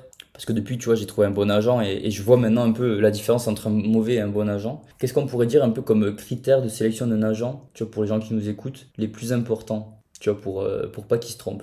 Déjà, rapidité de réponse, en vrai de vrai. Ouais, rapidité de Euh, réponse. je pense que ça, c'est un facteur clé. Et je rajouterais dans la réponse la compréhension de l'anglais, Ouais. tu vois. Mm. Parce que Ah, ça, c'est important de fou. des fois tu as des erreurs à cause de ça. Si se passe des problèmes, le mec il comprend pas ce que tu veux dire, ça peut créer des problèmes. Donc qu'il Ouais. réponde vite et qu'il comprenne ce que tu lui dis, ça je pense c'est Mm. la base déjà. Ouais. Bon prix produit, mais ça, tu peux pas vraiment le savoir d'avance. Par Enfin, en rapport fait, à 1688. moi, tu regardes par rapport à 1688, si, ouais, c'est sûr. Mais ce que je veux dire, c'est que faudrait. Est-ce qu'il est transparent sur ses commissions? Ça, c'est un truc. Ouais, Transparent sur les moi commissions. j'aurais dit transparent sur les prix en général. Genre, il te faut impérativement un agent qui t'affiche prix produit, prix shipping Ouais. avec Prix la shipping. ligne qu'il utilise et Ouais. commission. Tu vois. Ça, Ouais. si t'as pas ça, ça il va te niquer T'as pas quelque ça, part. t'es baisé. J'en parle. Ça, c'est l'expérience qui parle. Le tout premier agent avec qui j'ai bossé avec pendant un an, mais moi, j'y connaissais rien à l'époque. J'étais genre 1, 2, 3 $ de moins cher que sur AliExpress. Donc, du coup, moi, ça m'allait, tu vois. Le mec, en fait, juste, j'avais un prix produit et c'est tout. J'avais pas le détail à côté, genre commission, prix shipping, prix produit. Enfin, en fait, genre, j'avais le produit, le prix à côté, sur un fichier Excel, sur un vieux tableur Excel, et moi, à l'époque, vas-y, moi je passais par lui. En plus, j'avais une marque blanche et tout avec lui. Et bah, ça se passait bien, mais en fait, juste, il me couillait sur les prix. Après, j'ai vu qu'il me couillait sur les prix. Donc là, je l'ai challenge un peu. Il a pas kiffé. Le mec, il a jamais voulu me dire ses commissions et tout. Au final, il m'a baisé sur des prix de bâtard, en vrai. Ah, je me C'était souviens. ah ouais, non, mais c'était un enfoiré. Et en fait, il voulait même pas assumer. Genre, je pense que c'était une question d'ego. Genre, juste, il voulait même pas assumer ou quoi. Donc, bah, ce que j'ai fait, c'est que j'ai calmé le jeu. Il m'a enculé, bah écoute, je l'ai enculé aussi, je lui ai calmé le jeu, j'ai dit que j'avais ma banque qui était freeze pendant un mois, il a ship pendant un mois mes produits, et puis bah je l'ai enculé, et puis j'ai pas payé quoi la dernière facture. De toute façon, il m'a enculé de au moins 15 cas. Donc Ouais, après, c'est un agent qui faisait en plus. Lui, il a acheté sur ouais. AliExpress, non? Ou je sais pas quoi, là. Enfin, je sais pas. Moi, c'était même pas, en fait, c'était même pas un vrai genre à proprement parler, c'était vraiment un intermédiaire. Le mec, enfin, je crois, il prenait produit d'AliExpress et juste, en fait, il me remettait dans un packaging et tout. Et c'est tout, en fait. Genre, juste, c'est même pas un vrai agent, quoi. Ouais, peut-être pas d'AliExpress, parce que je crois qu'ils peuvent pas. Ah, si, parce que toi, il était pas en Chine, non? Il était à Hong Kong. Ouais, parce que en fait, je crois que tu peux pas. Enfin, les Chinois ils peuvent pas commander sur AliExpress en Chine directement, c'est que pour l'extérieur. Parce qu'en gros, pour ceux Bon. qui. pour ceux qui connaissent pas trop comment ça fonctionne le shipping, et c'est important, en gros, AliExpress, c'est pour l'extérieur de la Chine. Et eux, ils ont des Mm. AliExpress pour la Chine, qui sont moins chers que le AliExpress qu'on connaît nous. Donc, il y en a plusieurs, Taobao, Weidian, 1688, et puis Cana- euh, et Canaillot aussi, je crois, un truc comme Canailleux, ça. c'est une ligne, c'est la ligne de AliExpress. Ouais, mais il me semble qu'il y a un truc qui a le même nom à peu près. Ok, je sais pas, bah, en tout cas, ils en ont plein. Du coup, un agent, ce qu'il va faire, c'est lui commander en Chine sur leur AliExpress chinois, on va dire, qui sont souvent en contact directement avec les usines, donc avec des prix bien plus bas. Parce que sur AliExpress, vous avez déjà le prix shipping dans le prix produit. Et parfois, vous avez Ouais. aussi un prix shipping en plus. Du coup, vous maîtrisez pas beaucoup. Alors que là, si vous avez, par exemple, vous allez sur 1688, faites une recherche par image, vous avez les vrais prix des produits. Donc, vous pouvez voir si votre agent il détaille les prix, vous pouvez voir déjà si vous niquez ou pas sur les prix du produit. Après, il faut savoir que faut pas forcément prendre les prix les plus bas. S'il prend les prix les plus bas, c'est que c'est de la mauvaise qualité, parce qu'en Chine, pour un même produit, il y a plein de qualités différentes. Du coup, il faut essayer Ouais. de trouver un bon rapport qualité-prix, on va dire. Mais bon, ça, c'est lui qui s'en occupe. Derrière, du coup, vous allez avoir, enfin, l'agent, il va commander dans ses AliExpress chinois à son entrepôt. Vous allez payer la petite livraison du AliExpress chinois à son entrepôt, qui n'est pas très haute. Vous allez payer un frais. Ça aussi, tu vois, un agent qui prend la même commission sur tous les produits, bah, c'est bizarre. Bah, il y en a qui travaillent comme ça, mais en général, ça dépend du type de produit, de la taille du produit et tout, tu vois. Parce que c'est pas le même travail pour lui. Il doit vérifier le produit, il doit le réemballer, et si c'est un tout petit truc ou un gros truc, c'est pas le même travail, donc il prend pas la même com, tu vois. Et derrière, lui, ce qu'il va faire, c'est envoyer le produit dans le pays où vous vendez à votre client. Et pour ça, il y a plein de lignes de transport disponibles. Chaque ligne, ils ont des sous-lignes, genre pour les produits standards, pour le closing, pour les produits multimédia, etc.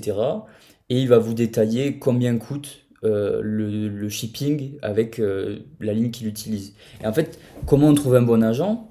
Ben, c'est ce qu'on a dit, tu vois. Un agent qui répond vite, qui répond en anglais, qui te détaille tous ses prix, qui a des commissions qui sont pas tout le temps fixes, peu importe le produit, et qui en plus fait Non, du les volume. prix. Parce que s'il fait du volume, il va avoir des prix plus bas sur les lignes de transport. Parce que tu Ouais. vois, et aussi sur les usines. Si vous vendez beaucoup à l'usine, il peut négocier avec l'usine. Ça va vous permettre ça d'avoir des prix bien plus bas. Tu vois, nous, sur le dernier agent que j'ai trouvé, il fait tellement de volume que mes coûts, ils ont baissé de fou sur le shipping. Alors que c'est les mêmes lignes. Tu vois. Donc Mm. voilà, après, je sais pas s'il y a d'autres critères. Ouais, qu'ils arrondissent pas les prix. Qu'il arrondisse pas les prix, s'il a un logiciel aussi, super important, ça fait c'est pas obligatoire, mais s'il a un logiciel, c'est beaucoup mieux pour suivre la compta, pour suivre les problèmes. Ouais. Moi, tu vois, par exemple, mon agent, dès qu'il y a des commandes qui sont en abnormal status, par exemple, il y a des commandes qui ont un retard parce qu'il y a plus de stock ou quoi, c'est pas j'attends de recevoir un mail client et je me rends compte qu'il y a un problème et je vais vérifier et j'envoie un mail. Non. Dès qu'il y a un problème, un manque de stock, un retard, je reçois un fichier récapitulatif de tous les commandes qui ont eu un souci, de combien de temps c'est retardé, etc. Et comme ça, je peux prévenir en avance le client. Et ça, derrière, pour les chargebacks et les problèmes du SAV, c'est trop bien aussi, tu vois. Ça sert à rien, ça. Ouais, tout ça, c'est des trucs que font les agents de qualité, tout simplement. Mm. Ouais, Je sais mais j'ai pas si rien d'autre à rajouter. t'as rien d'autre à rajouter. Non, je suis en train de réfléchir. Je suis en train de réfléchir, mais non, ouais, c'est des trucs, c'est ça hein, qu'il faut vérifier. Ouais, après, il faut penser à être poli et sympathique, tu vois. Mm. Il faut essayer de créer une relation de confiance. Et surtout, pas hésiter à poser des questions. Moi, tu vois, j'ai appris plein de trucs justement en discutant avec eux. Souvent, ils t'expliquent, tu vois, Ouais, ça les dérange pas. ouais, ouais, Donc, ouais. Ou alors, non, j'allais dire un truc, non, j'allais dire pour les, si tu veux des packaging personnalisés, mhm. s'il te le fait payer ou, enfin, est-ce qu'il gère à ta place ou c'est à toi de gérer, Ouais, ça il y a aussi. ça aussi, tu vois. Si l'agent, il a... Ça sera un critère clé, tu vois. Ouais, si l'agent, il te fait du POD, donc du print on demand lui-même, s'il te fait du packaging lui-même, de Ouais, la broderie, par exemple, tu peux poser ta marque sur le produit ou l'imprimer directement sur ton produit.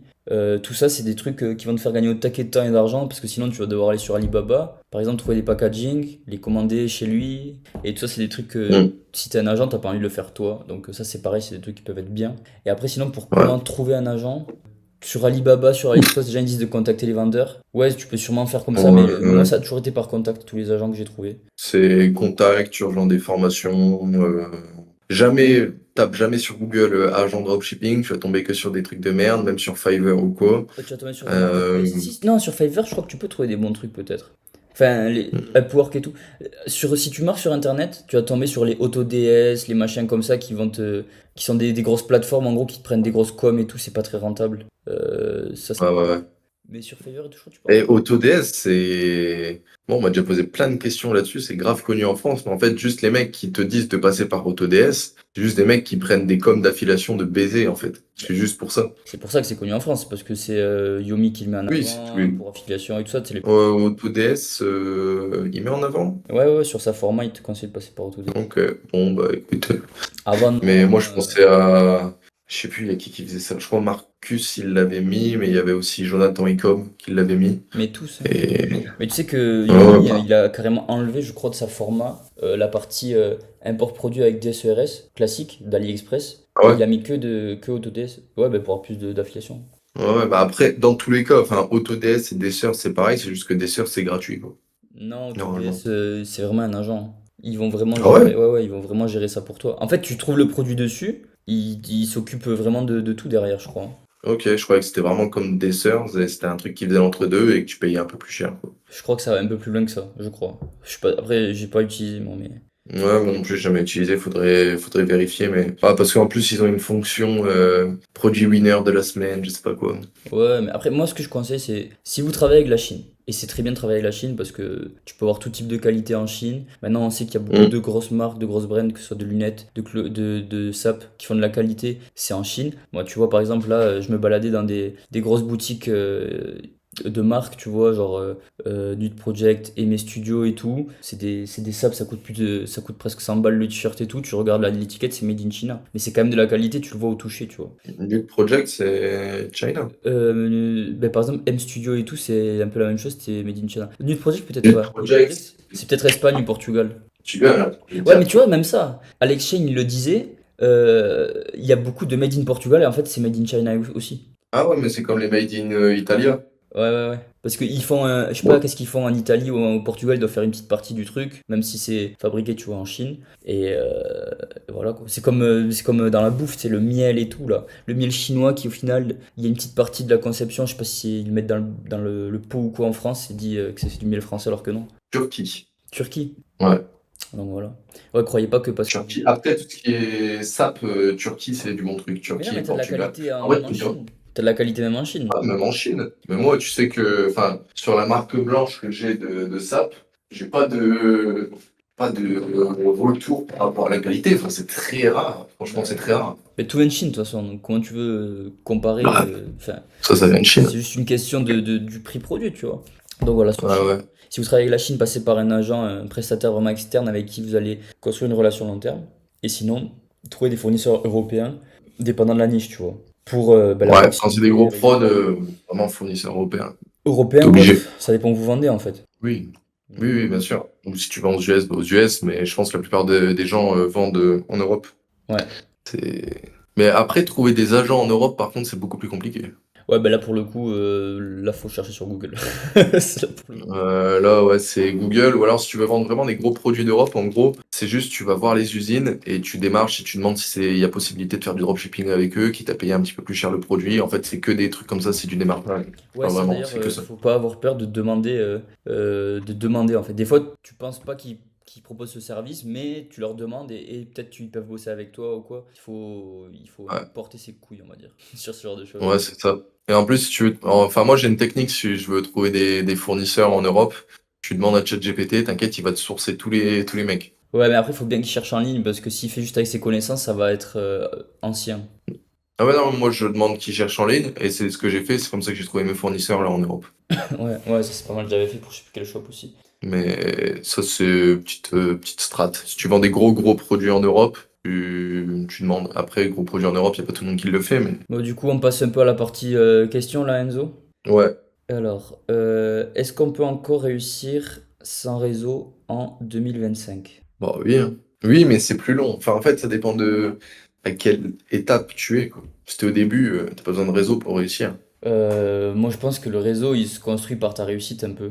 Et que Oui, aussi. si t'as rien à apporter, tu vas pas trop en construire. Alors, ça sert Donc, à rien d'aller faire du réseau pour faire du réseau, en fait. c'est ça. Par contre, tu peux réussir sans réseau, mais avec réseau, tu peux réussir 20 fois plus. Donc, il y a aussi ça, tu vois. Plus rapidement aussi. Plus rapidement, plus facilement, plus loin. Ça dépend du type de réseau et tout, tu vois, mais. Ouais, bien sûr.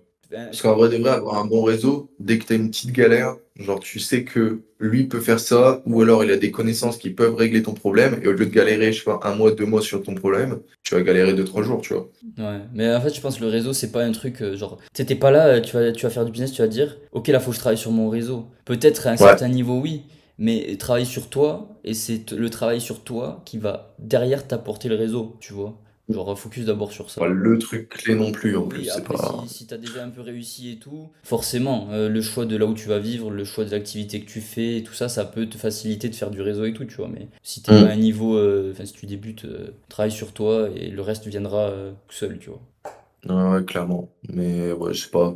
Non, c'est pas le truc essentiel, Ouais, non. clairement. Bah, Enfin, en fait, ça dépend. Ça dépend des niveaux, en fait. C'est trop subjectif c'est important, mais comme c'est question. pas obligatoire, on va dire. Ça dépend, clairement, ouais, ça dépend de ton niveau. Si tu veux faire 0 à 10 000, pas besoin d'avoir un réseau. C'est ça. 10 à 100, c'est mieux d'en avoir un, Ça dépend du clairement. type de business aussi. Ouais, par contre, 100K à 1 million, je pense que là, c'est essentiel, tu vois. Ouais.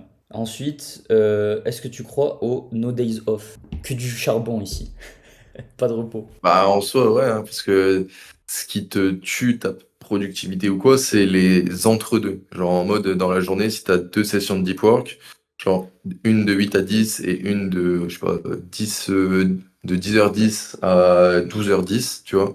Genre, qu'est-ce que tu fais entre 10h et 10h10? Et c'est ça qui va tuer la deuxième session. Donc en soi, tu le fais à petite échelle, mais aussi à grande échelle. Donc moi, je pense que oui, j'y crois.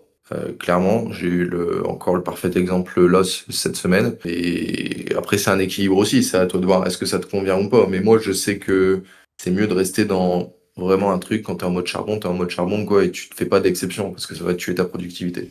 Hmm, ouais, mais alors moi justement, je suis en train de lire le livre que je suis en train de lire en ce moment là, The One Thing. Il parle justement, le chapitre où je suis, il parle justement de ça. Et en gros, il disait qu'il faut pas chercher l'équilibre, il faut chercher en gros le balancier. Bon, c'est juste des mots, je vais plutôt expliquer ce qu'il veut dire, mais Hmm. en gros, bon, il dit déjà, si tu veux réussir dans un truc, faut pas essayer de chercher l'équilibre. Genre, faut pas te dire, bon, je vais faire un peu de ça, et puis après un peu de ça, et comme ça je fais un peu de tout, et puis voilà. Non, Il il faut faut être être plutôt obsédé. en mentalité, on va dire, no days off, charbon. Hmm. Si tu fais un truc, tu le fais à fond. Mais il y a il dit qu'en gros, il y a des trucs dans la vie, quand tu les fais tomber, c'est comme une balle qui rebondit, et il y en a d'autres, c'est comme du verre. Imaginons, tu Ah. vois ton travail, tu le fais, tu prends la partie pro, tu fais tomber, ça rebondit, parce qu'en soi, si tu rates un truc, tu peux en recréer un autre. Mais la Hmm. santé, l'amour, les relations, ce genre de trucs, tu vois, si tu le fais tomber, souvent c'est cassé, tu peux plus le reconstruire. Et donc il disait, il faut pas essayer de chercher un équilibre pour avoir un peu de tout. Il faut professionnellement identifier ce qui est le plus important pour toi et Yes. personnellement identifier ce qui est le plus important pour toi. Professionnellement, tout ce qui est pas le plus important, tu vas devoir le mettre de côté. Et tryhard Hmm. un truc à fond, tu vois. Mais quand même trouver des petits moments pour la partie personnelle où tu vas devoir faire la même chose. Garder ce qui est le plus important dans la partie personnelle pour toi, tège le reste. Donc peut-être que tu vas devoir passer moins de temps sur Netflix, moins de temps à faire des trucs qui te plaisaient pour prioriser certains trucs personnels. Par exemple, si t'as une copine, être avec elle, ou voir ta famille, ou s'occuper de ta santé, ou de ta diète, je sais pas, tu vois. Et cette partie-là de ton personnel, le tryhard. Du coup, en soi, t'es no days off des trucs importants de ta vie, mais t'es pas no days off de travail. En fait, il faut que tu travailles un maximum sans laisser ça de côté et porter quand même de l'importance à ça. Après, ça dépend la balance, tu vois. Si t'es dans une période de charbon, peut-être que c'est mieux de faire du 20-80 sur ce moment-là sur le travail, sans faire du 100-0, tu vois. Parce que moi, je pense que le 100-0, tu vas finir par casser quelque chose, tu vois, comme on disait. Et moi, je l'ai vu, quand je faisais du 12 heures par jour, 7 jours sur 7, la semaine d'après, j'étais beaucoup moins productif. Et quand je faisais du 12 heures, et en plus, tu vois, ça me faisait chier enfin, personnellement, de ne pas avoir de côté social, j'étais pas bien.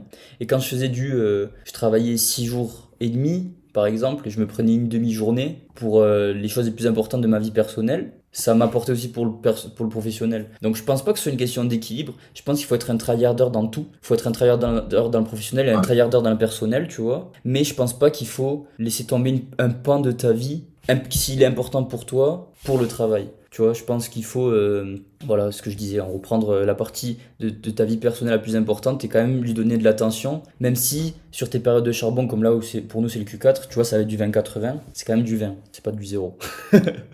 100-0. Enfin, en tout cas, c'est ce qu'il disait, tu vois. Enfin, c'est ce que moi j'ai compris de ce qu'il disait dans le livre. Tu vois, ça reste une question d'interprétation et tout. Et Bien sûr. je suis plutôt d'accord avec ça, tu vois. Je sais pas. Ouais. Je pense que ça dépend aussi des objectifs. C'est-à-dire. C'est un. Bah, genre, on dit souvent que les mecs qui veulent devenir milliardaires ou qui sont devenus milliardaires, tu sais, ils ont toujours. En fait, c'est un 100 à 0. Tu sais, ils ont pas de balancier, juste ils sont à fond, à fond, à fond dans le truc, tu vois. Ça dépend aussi de ton objectif. Ouais. Au plus il est haut, au plus tu vas pencher vers un 90-10, 95-5. Au plus il est à peu près viable, slash basique ou quoi, au plus tu peux tendre vers un 20-80 ou quoi, tu vois. Ouais, ouais, c'est sûr. Mais le truc, c'est que. Genre. Parce que tu vois, dans le livre, il disait, tu peux pas remettre à plus tard les moments. Parce que par exemple, tu vois, quand tu dis, Hum, je vais bosser et après je vais profiter pendant la retraite, ou je vais tryhard là pendant un an et après je vais profiter l'année prochaine. Oui, mais tu peux pas remettre à plus tard les moments que tu aurais passé cette année. Tu peux pas. Imaginons, t'as un gosse, tu vois. Il grandit et tout, et là tu dis non, mais là je tryhard et je passerai plus de temps plus tard et tout. Quand j'aurai des sous, je pourrai lui payer une belle vie, ok.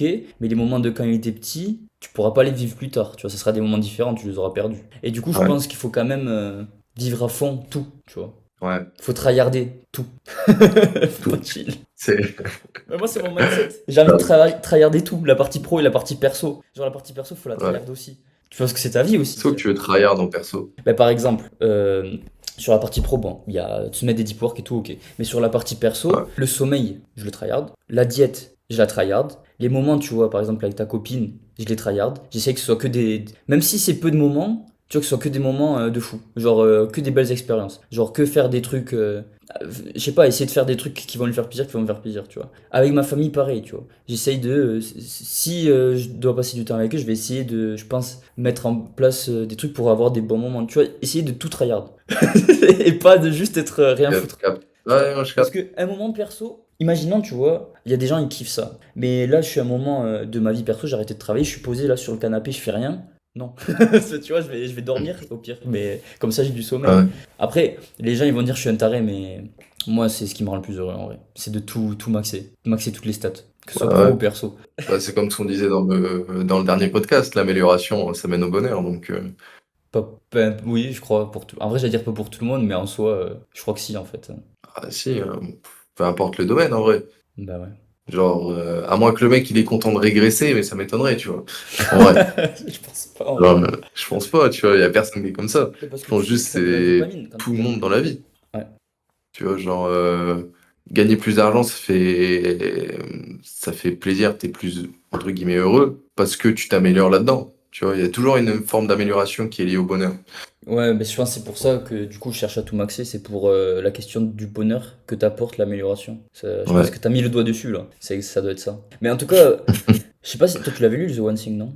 Il y a très très longtemps, tout début, et je sais même pas si je l'ai terminé, et il faut que je le relise. Ben, relis le chapitre, enfin je crois que c'est chapitre 8 qui parle de ça, et essaye de le relire et tu Mm. me dis si t'en tires la même interprétation que moi. Parce que ça j'ai remarqué, tu vois, Vas-y. en fonction de la personne, tu tires pas les mêmes interprétations des livres.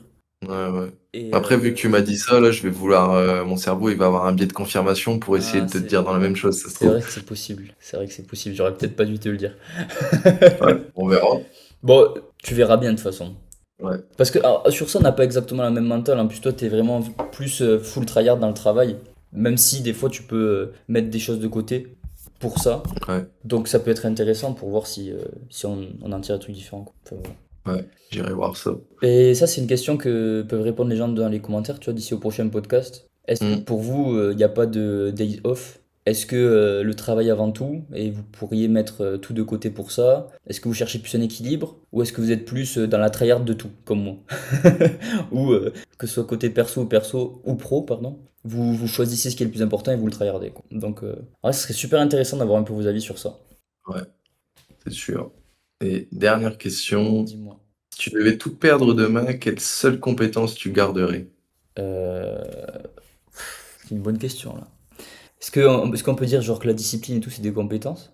Ou c'est vraiment des Ah, compétences style technique? c'est compétences. Alors, je sais pas si ça parlait de technique ou de mindset, entre guillemets, mais au pire, on peut faire un sur les deux, comme ça au moins ça répond aux deux au cas où. Le truc, c'est que là, les compétences techniques que j'ai, je sais pas si c'est parce que je suis pas assez bon techniquement, mais j'ai l'impression qu'il y a aucune des compétences techniques que j'ai, que si je la perds, je pourrais pas la réapprendre vite, tu vois. Genre qui est, à part peut-être le dev, et même ça, tu peux l'apprendre, le réapprendre, Mhm. mais c'est plus des compétences mindset que j'ai acquis, que ça m'a pris plus de temps et que j'aimerais garder, tu vois, si je dois reprendre de zéro, je pense que c'est ce qui m'aiderait le plus, moi, perso. Donc je dirais, ben, je sais pas, soit la discipline, soit l'abnégation, tu sais, au travail, un truc comme ça. Je dirais que ce serait ça, moi. Bah, c'est un peu relié, hein. Oui, c'est un peu relié, ouais. Et Mm. toi? D'un point de vue mindset, je dirais plutôt genre délusionnel slash optimiste dans tout. Croire En en vrai, believer, parce genre, que si... être un believer. Hein? Être un Ouais, c'est ça. believer. Mais après, c'est bizarre de dire que c'est une compétence, tu vois. C'est ça qui est bizarre. Parce que moi, je te dis, techniquement, bah, mec, faire des photos produits, faire des descriptions, savoir comment fonctionne la logistique, tu peux recommencer sans et tu l'apprends au fur et à mesure. Ça va pas te. Le plus important, c'est vraiment le. Moi, c'est la manière dont je travaille, je pense. Moi, c'est ce qui a été le plus dur dans ma vie, donc je pense que c'est ce que j'aimerais garder. Moi, je pense que c'est l'optimisme. C'est dingue, hein? Parce qu'en vrai, de quoi? Mais je trouve que c'est dingue en vrai que, tu vois, on tombe tous les deux d'accord sur le fait que c'est même pas des compétences techniques qui comptent. Bah ouais, bah parce qu'après, tout ce qui se passe là va le refléter dans la réalité. Donc en fait, c'est même pas forcément, oui, t'as pas forcément besoin d'une compétence technique, parce que toute compétence technique peut s'apprendre. Hmm. Que compétence, ouais, si, compétence mindset aussi, mais ça dépend de, genre un mec qui est pessimiste à la base, pour le rendre optimiste, compliqué, parce que tu vois, genre, c'est plus compliqué, je pense, à apprendre des compétences style d'un point de vue mindset, j'ai pas forcément de nom pour ça, que des compétences genre techniques. Bah ouais. Parce que compétences, tout ce qui est mindset, t'as beaucoup de croyances limitantes et genre si, je sais pas, t'as 20 ans et ça fait 20 ans que t'es pessimiste et que tu veux passer à optimiste, t'as 20 ans de pessimisme derrière toi qu'il faut que tu rebraines pour le passer en optimiste, tu vois. Ouais, je trouve beaucoup plus dur de reprogrammer son cerveau que d'apprendre une compétence technique en fait. Ouais. Après, ça dépend à quel point aussi tu travailles. Ça dépend à quel point tu travailles ton cerveau, parce que sans mensonge répété, ça devient une réalité, ça devient une vérité, tu vois. Hmm. Donc, ça dépend aussi à quel point tu travailles. Je sais pas si les gens ils seront d'accord avec nous. Parce que tu vois, peut-être les gens, un mec qui commence, il se dirait peut-être, moi la seule chose qui me manque, c'est savoir comment on lance un shop, tu vois. Savoir comment on fait une Ouais, boutique, savoir comment on lance des pubs. ouais, bien sûr, mais ça, ça, c'est le truc que tu penses au tout début. Genre, au tout début, tu penses toujours qu'il y a une compétence clé, un truc clé qui fait que les mecs qui font 100 000 € par mois, bah, enfin, tu vois, genre, ils ont ça. Genre, ils pensent tous qu'il y a un truc clé, alors que dans la réalité, c'est plein de petits trucs mis bout à bout. Et en fait, ce qui est pour moi, de mon point de vue, le plus important, c'est, comme tu as dit, l'abnégation à te mettre au travail, tu vois. Hmm. Ouais. Genre, dans tous les cas, c'est juste travail, travail, réfléchis et c'est tout. En fait, tu Ouais. réajustes, hein. C'est un input, process, output, feedback constamment, quoi. Ouais, si je pouvais garder un truc, ça serait juste mon mindset, du coup. Le mindset que j'ai actuellement. Moi aussi, je pense. Je pense. Un peu nickel. On est tombé d'accord. Ouais, on est d'accord. Bon, ben en vrai, je pense que moi je serais intéressé d'avoir l'avis des gens, tu vois, par rapport aux Ouais. trois dernières questions, mais surtout celle des No Days Off, tout ça. Donc n'hésitez pas à utiliser la section commentaires pour nous dire un peu quel est votre avis, et puis on pourra en débattre sur le prochain podcast avec les différents sujets. Donc voilà, je sais pas si tu veux conclure avec quelque chose. Je pense pas. J'ai rien d'autre à dire en Ben, vrai. en conclusion, Ah, conclusion. si, ah Thibaut. oui, tu vois. Comment? C'est juste genre, ouais, mais est-ce que tu te considères comme accompli slash financièrement, même si tu fais pas des 100, 300, 400 000 € par mois, mais tu sais que genre que tu seras jamais en galère pour bosser pour quelqu'un, tu vois. Non, moi je suis pas encore à ce niveau-là. Enfin, je sais que ça peut redescendre, tu vois. Et du coup, Ouais, je suis pas au niveau où, même si ça redescend, je suis bien quand même. Je sais pas si tu vois ce que je veux dire. Tu vois, un mec qui est ouais, je vois, je rentier, vois, un je mec vois. qui a tellement d'argent qu'il a tout investi, il est rentier, même s'il bosse plus, il a des rentes et tout, ben là ouais. Moi j'y suis pas encore. Puis c'est pas grave, hein, il y a des moments pour tout. Faut juste bosser plus. Et toi? Ouais, mais tu vois, genre, là où tu es, avec les compétences que t'as, tu vois, même si Ah, en tu termes de retombes à compétences. zéro, hein? Tu parlais en termes de compétences? Non, moi je parlais. En fait, la vraie question, c'est comment rester affamé quand t'as déjà réussi financièrement. Ouais, mais définir réussite, tu vois, genre. Tu vois. Le Ça dépend mec, le des gens. mec, le mec pour qui la réussite c'est un milliard, il va être affamé longtemps. Ouais, bien sûr.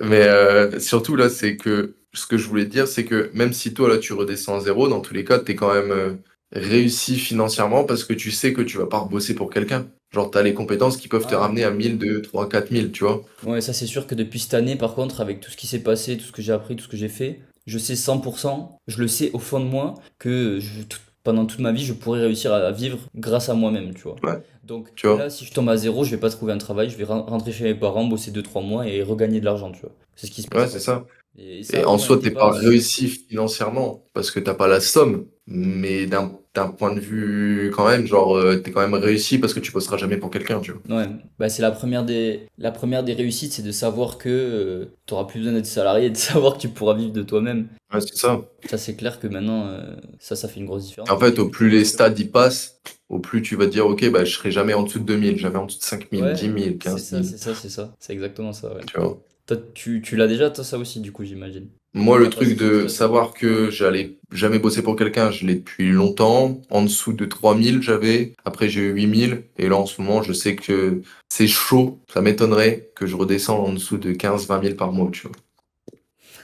C'est Ça serait cool. vraiment les plus. De quoi? Non, mais c'est bien, c'est cool. Mais, parce que je me dis, Ouais, ça serait vraiment les plus bas mois de ma vie. Enfin, pas de ma vie, mais je veux dire, là, en ce moment. en fait, moi, ce qui me fait rire, c'est que là, les gens, ils se Moi, je rendent pas touche du bois, forcément. mais. Ouais, bah oui, je te le souhaite. Ce qui me fait rire, c'est que les gens, ils se rendent pas forcément compte. Mais à ce que tu viens de dire, toutes ces étapes, ça s'est passé en très peu de temps. Parce que nous, on se connaît pas depuis très longtemps. Et quand on se connaissait, c'était à la première encore. T'étais en dessous de 3000. Enfin, ou à l'étape des Je 3000. faisais 2000, entre 2008 et 4000, quoi. Ouais, et c'était C'était c'était la période. c'était il y a quelques mois, c'était il y a pas longtemps. Donc, toutes ces étapes, c'était allé vite. C'était janvier, février. Ouais, février par là. Et donc, voilà, ça me fait rire parce que je me dis, putain, avec du travail, ça va vite. Ouais, bah, faut juste travailler, hein. De toute façon, moi, en début d'année, tu sais que tout le mois de janvier, ça s'est passé comment? Tout le mois de janvier, du 1er au, c'est 30 ou 31 janvier, je sais même plus. Bref, tout le mois de janvier, je suis resté chez moi et juste j'ai tryhard, tryhard, tryhard. J'ai pas été au basket, j'ai pas vu ma famille. Genre, tous les jours, je me suis enfermé 12 heures à faire que ça. Genre, tout le mois de janvier. Et juste, genre, même jusque avril-mai, ça a été full tryhard e-com, en fait.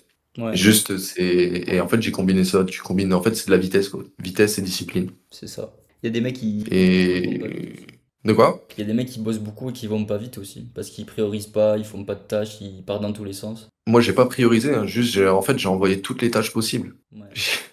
Putain. En fait, Ouais, mais des le trucs truc aussi utiles. qu'il faut comprendre. De quoi? Ce que je veux dire, c'est que tu vois, il y a des mecs qui bossent sur des trucs pas importants au lieu de bosser sur ce qui est important. Même si tu priorises pas, genre tu fais Ouais. des tâches qui te servent. Parce que c'est pas juste quand tu travailles, c'est quand tu travailles X vitesse pour faire les. Tu vois.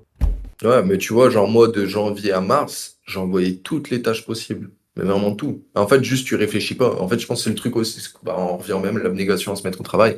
Juste, tu réfléchis pas et t'envoies, en fait. Ouais. Genre, putain, j'ai envoyé toutes les tâches, hein. Franchement, e-com, enfin, intégration produit backlinks, alors que forcément, enfin, j'avais pas forcément besoin des backlinks à ce moment-là. Après, j'ai fait d'autres choses, genre création de, je sais plus qu'est-ce que j'avais fait. J'avais déjà créé en fait des trucs d'ads un peu, en fait, pour du remarketing. Mais le remarketing, j'ai même pas mis, tu vois. En fait, c'est juste que j'ai tout envoyé. Ok. En fait, c'est juste ça. À chaque fois, juste envoyer tout ce que tu peux et tu réfléchis pas. Genre, en vrai, limite au départ, au plus tu peux être con, au plus tu réussiras, hein. Ouais, faut bosser quoi, en gros. De toute façon, c'est ce qu'on dit Bah, à chaque fois. C'est ce qu'on dit dans le dernier podcast aussi. La compétence la plus importante au début, c'est bosser. C'est pas. C'est ça. réussir à bosser, c'est tout. Ouais, c'est ça. Et plus le temps passe, Oh, plus, voilà. plus ça me le confirme en voyant les gens autour de moi. Hmm. C'est juste bosser, bosser, et puis à partir d'un moment, tu fais tourner la machine pour toi, et voilà. Voilà. Bon, ben, ça aurait été un podcast intéressant en vrai. Franchement, Ouais. encore beaucoup de trucs intéressants ont été dit. N'hésitez pas du coup à nous poser des questions si vous avez des questions pour le prochain podcast aussi. Hmm. Et on se revoit. Ben là, il y en a un par mois qui est sorti. Donc on va essayer de faire ça au minimum. Si on peut faire plus, ben, tant mieux. Mais après, là, Ouais, il y si on peut a. essayer de sortir deux, ça serait pas mal, C'est mais sûr. bon. Ce serait mieux. Après, là, il y a le Q4, donc à voir. Mais on va essayer Il y de a le faire Q4. au mieux Déjà, moi, possible. cette semaine, j'ai pas vlogué. Ah ouais? Première fois, ouais. J'ai préparé une autre vidéo. Bon, après, tu sors quand même des trucs. Donc ça va. Toujours. Mais bon, faut le comprendre. Q4, en vrai, sur 3 mois, tu peux faire le Oh, chiffre d'une année. Donc, le Q4, tu fais toute une année, et en fait, ça dépend à quel point tu l'as préparé, mais genre là, sur ce Q4, ouais, je peux même pas dire d'estimation, mais je peux aller chercher, je sais pas combien, tu vois. ouais. Moi, je sens que je suis En pas vrai, bon. non. Ça me fait chier. Mais bon. Je peux aller chercher au moins 1 million de CA sur le Q4, je pense. Eh ben, mec, je te le souhaite, hein. Là, va falloir tout donner. Ouais, on espère. Croise les doigts. Yes. Bon, bah, du coup, je vous dis au prochain podcast. À plus. Ouais. Et si vous avez des questions, les posez. Section commentaires. Allez, on vous C'est laisse. ça. Bossez bien, tryhardez. Salut. Et day off ou pas day off?